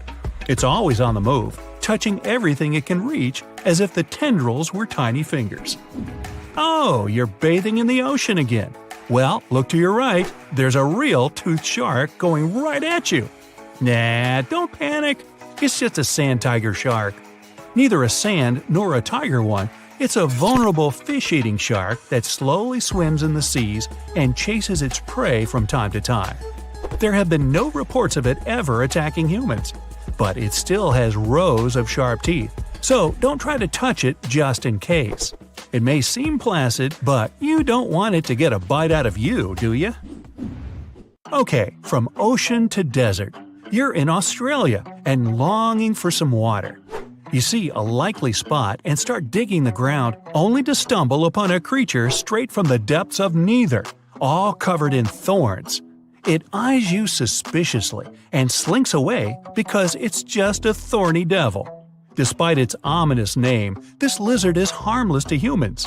Horn-like bumps on its skin are for protection from predators and birds of prey. The thorns are hard, but as long as you don't touch them, you're fine. Now, if you have arachnophobia, it won't calm you down. But tailless whip scorpions you might meet in North and South America, as well as Asia and Africa, are more afraid of you than you are of them. Tell yourself that. These nightmarish creatures don't have stingers and won't even bite when threatened. The worst they could do, and only if you corner them, why would you do that, is prick you with their front legs, leaving tiny puncture marks on your finger. Many people even keep them as pets, and they're quite affectionate toward their owners. Yeah. If you ever stumble upon a burrow from which a hairless, big-toothed creature is peeking at you, just don't mind it and let it be. Naked mole rats are the sphinx cats among rodents. They're close relatives of mole rats, but, well, naked. And they're fascinating in their own right, too. Thanks to living entirely underground, they're almost totally cold-blooded, but can conform to any temperature outside. And their flappy, wrinkled skin doesn't feel any pain at all. So pins and prickles, as well as sharp teeth, don't scare naked mole rats. You're once again lost in the jungle, this time on Madagascar. Poor you. The night is fallen, and you seek shelter. But when you think you've found a suitable tree to build a lean-to, you freeze in terror. A black, long-fingered hand appears on a tree branch right above you, and two huge yellow eyes are staring you down. Then you see a shaggy face and realize it's just a lemur, an aye-aye more precisely. This creature is native to Madagascar and only goes out at night, so you're lucky to see it. It fulfills a role of a woodpecker in tropical forests. It knocks on tree trunks to find bugs and uses its long, wizened fingers to reach inside. Tired of being scared, you seek your way home, but your horrors aren't over yet. There's a big red and white snake across your path. It hisses and lies in wait for you to move. You know it's a coral snake, a really dangerous venomous kind. You stop in your tracks, and only when it finally slithers away, you realize it was actually a milk snake. They often mimic venomous ones, not only coral snakes, to protect themselves from predators. Still, if you're not a snake expert, it's always best to stay away.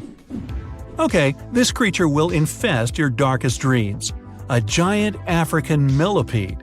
It's big, it's glossy black, and it has hundreds of tiny crawly legs. And yet, if it had googly eyes, it could even be cute. Perhaps that's why so many people keep them as pets.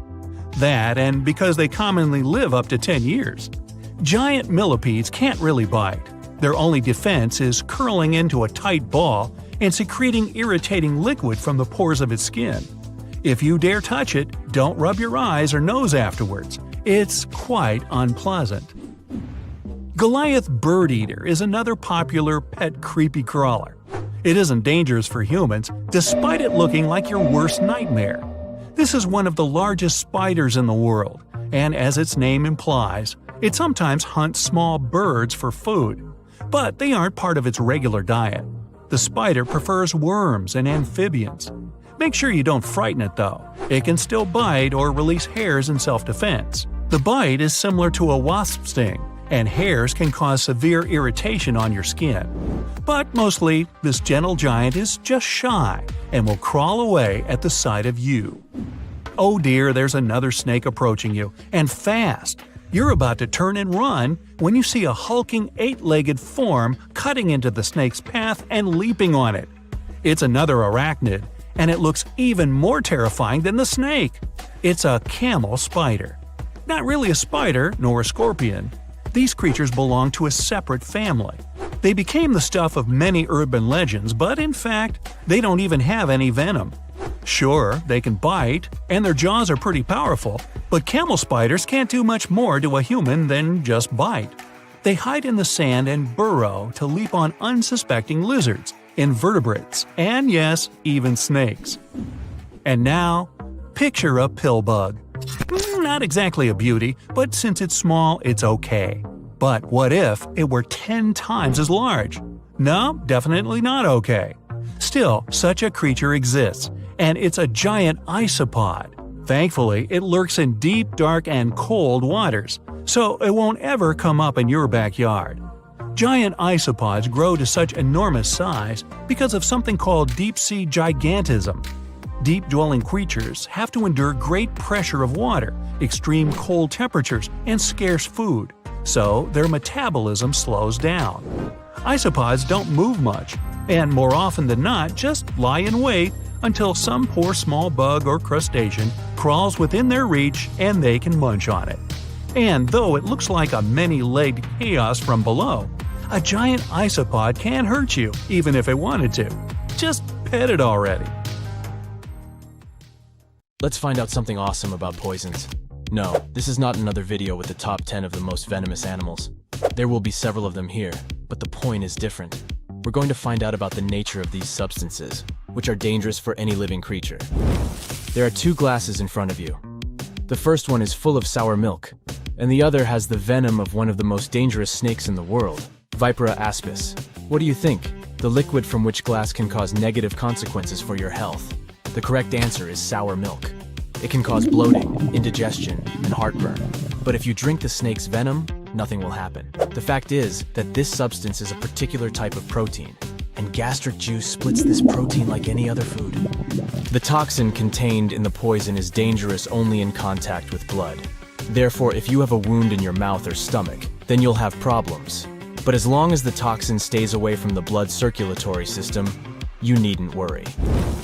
However, it doesn't always work like that. Some animals secrete a poison that penetrates your body at the slightest physical contact. But venomous beasts have to deliver this dangerous substance inside your blood. And by the way, this is the difference between poisonous and venomous. In the first case, these are animals that can poison you passively. For example, if you touch them.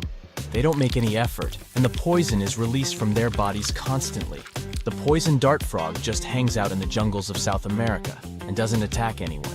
But everyone is afraid to touch it because its skin secretes one of the most dangerous poisons on Earth. The toxin particles contained in the poison of these animals are so tiny that they easily get through the pores of your skin and cause an intense reaction in your body. But venomous animals have bigger toxin particles that can get inside your body only through injection.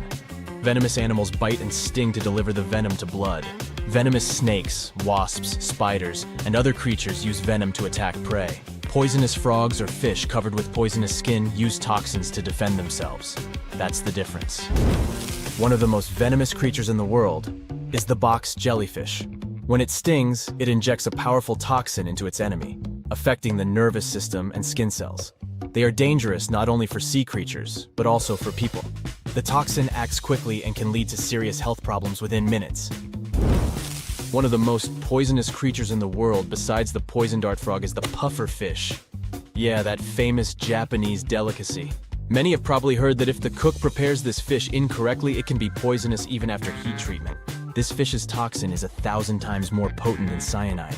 The amount of poison inside one puffer fish contains enough toxin to seriously harm several dozen people. When the fish feels danger, it swallows a lot of air along with water and increases in size.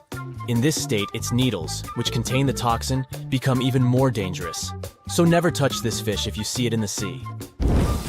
There's the third type of use of venom. It's called intraspecific competition. You can find it in venomous mammals such as the Australian platypus. There are tiny needles on their palms that secrete toxins. A platypus can paralyze an opponent with a kick. But these animals also use poison during mating competitions. Their bodies enhance the properties of the toxins to defeat competitors during the fight for a female. Two males struggle to weaken each other. The male whose poison is more effective wins the battle. Some animals have to bite and sting to use venom, while others just wait for someone else's touch. But what about this little creature that releases its poison like a dart? Meet the cone snail. It hides inside its home and waits for a little fish to swim closer. Then it releases a toxic harpoon from its proboscis and paralyzes the fish.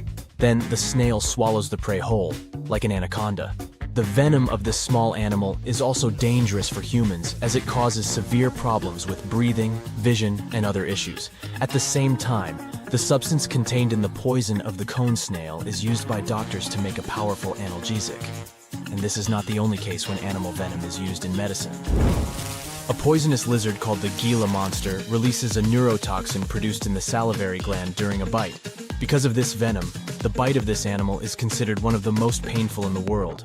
People who were attacked by the Gila monster said that they had experienced a feeling as if hot lava was flowing through their veins. However, such a terrible poison can be useful for humans. Scientists have discovered a hormone in it that can effectively treat diabetes. Some poisons cause muscle paralysis, others can create breathing problems, and others raise blood pressure. But why are they all different? Well, all these differences depend on the prey that venomous animals hunt. For example, most vipers prey on small mammals with a fast metabolism. Therefore, reptiles have developed venom that disrupts blood clotting, resulting in a fast-running hare quickly losing control of its body. However, for cold-blooded animals, such a stratagem would be less effective. That's why some types of cobras produce neurotoxic venom that can stop the transmission inside the nervous system. Such a substance effectively strikes the organisms of cold-blooded creatures. All this suggests that venomous and poisonous creatures adapt their toxins depending on their habitat. That's why venoms of the same species can differ so much. If a viper bit you in one region of a large country, an antidote from another region might not help you. In places with more complex conditions for survival, snakes can develop more dangerous venom to repel enemy attacks or catch fast prey.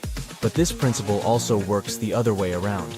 Put a group of snakes in an environment where they can easily catch food and don't have to defend themselves from other animals.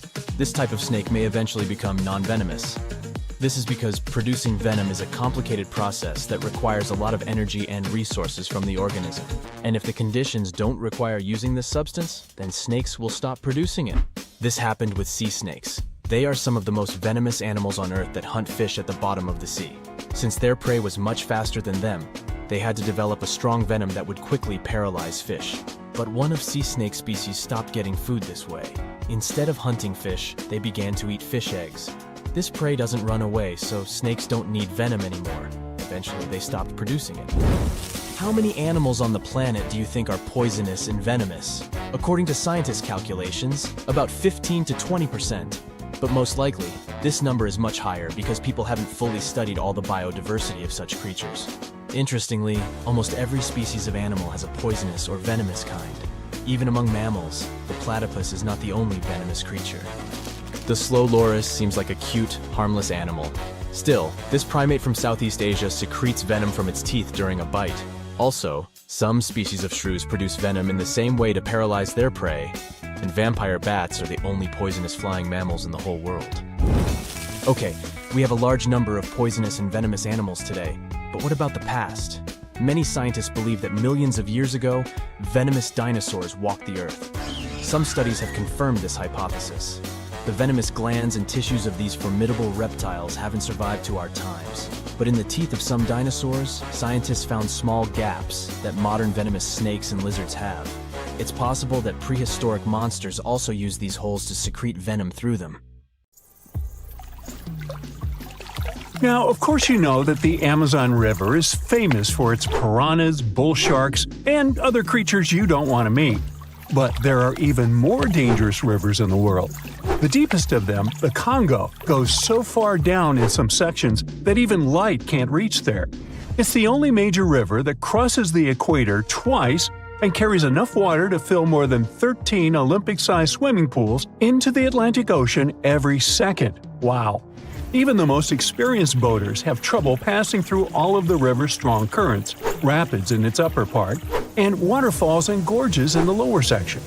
The Congo currents are so fast and powerful that they even divide animals like mountains and oceans do.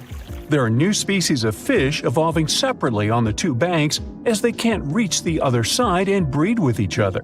One of the most dangerous types of fish living here is the Goliath tigerfish. These monsters, that grow up to 5 feet and travel at the speed of 25 miles per hour, are relatives of piranhas. Their mouths are full of vicious, razor-sharp teeth. Their females lay hundreds of thousands of eggs, and the offspring are predators from birth. You have a good reason to fear the Goliath tigerfish, as they're the only freshwater fish in Africa that have attacked crocodiles and even humans. Okay, not swimming there. There are dense jungles and more hungry wildlife, including snakes and some aggressive hippos, all along the river. Still, it's used as a water highway in Central Africa, so barges traveling on it for weeks are often crowded with up to 2,000 people and capsize every now and then. And if you believe the local folklore, there's one more thing to be afraid of: the one who stops the flow of the rivers, a dinosaur-like beast that is said to live in the Congo River basin.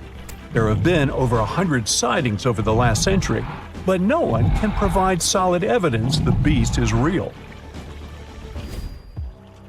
At the turn of the 21st century, there was a series of terrible, mysterious stories on the Kali River in Asia. Something described as a mud-colored water pig would drag swimmers underwater in front of terrified eyewitnesses. British biologist Jeremy Wade stepped up to crack the case. He noticed that all the scary incidents were happening in one specific spot, stretching about 4 miles. Villagers told him this creature was growing big and bad from all the food it got. Wade examined the water with a depth sounder and thought it could have been a whirlpool. Then the monster dragged a domestic water buffalo into the water. The buffaloes are big and heavy, so the creature that attacked it would have to be super strong. Saltwater crocodiles don't go so far inland, and the most common local species of crocodiles don't live in cold waters. There were no bull sharks in the area either. Finally, Wade spotted several goonch catfish underwater. Some of them were human-sized. They couldn't capture these monsters with a regular fishing rod, but a special ceremonial construction did the job. The largest fish was 6 feet 7 inches long and 3 times the weight of an average gaunch. It was large enough to take down a human or a large animal, but Wade mentioned there could be even bigger ones living in the Kali River. The Orinoco River in South America is dangerous to navigate because of some crazy curves and strong underwater currents. It's easy to get lost here, even if you have your GPS on. There are sudden waterfalls all along, and you must be prepared to handle those to survive. The river is the only home to a rare Orinoco crocodile and has some pretty scary-looking vampire fish swimming around. This payara fish has sharp, spiky daggers that line their gums and 2 elongated fangs that rise from their lower jaws. Could probably use an orthodontist and some braces, you think? It's a ferocious hunter constantly looking for the next victim, which is going to be a medium or large-sized fish. If a human catches a payara, it will defend itself, leaving cuts, nips, and bites, but there are no known cases of this cutie taking a human life. Well, that's good. The Yellow River in China received its name after its color, but it wasn't always this yellow.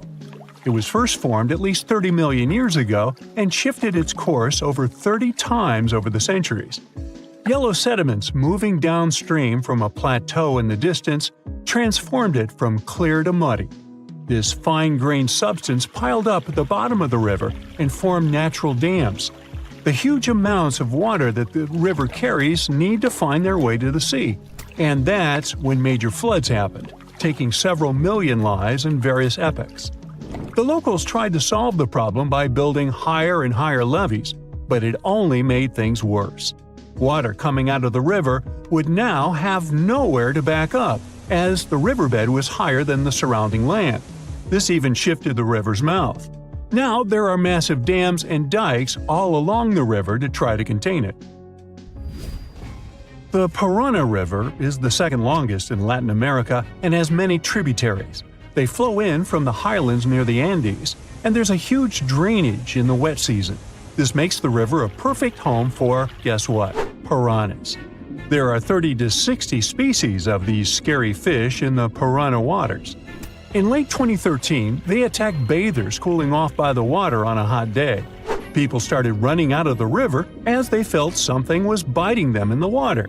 Luckily, no one lost their lives in the accident, but it's still considered one of the most audacious piranha attacks ever recorded.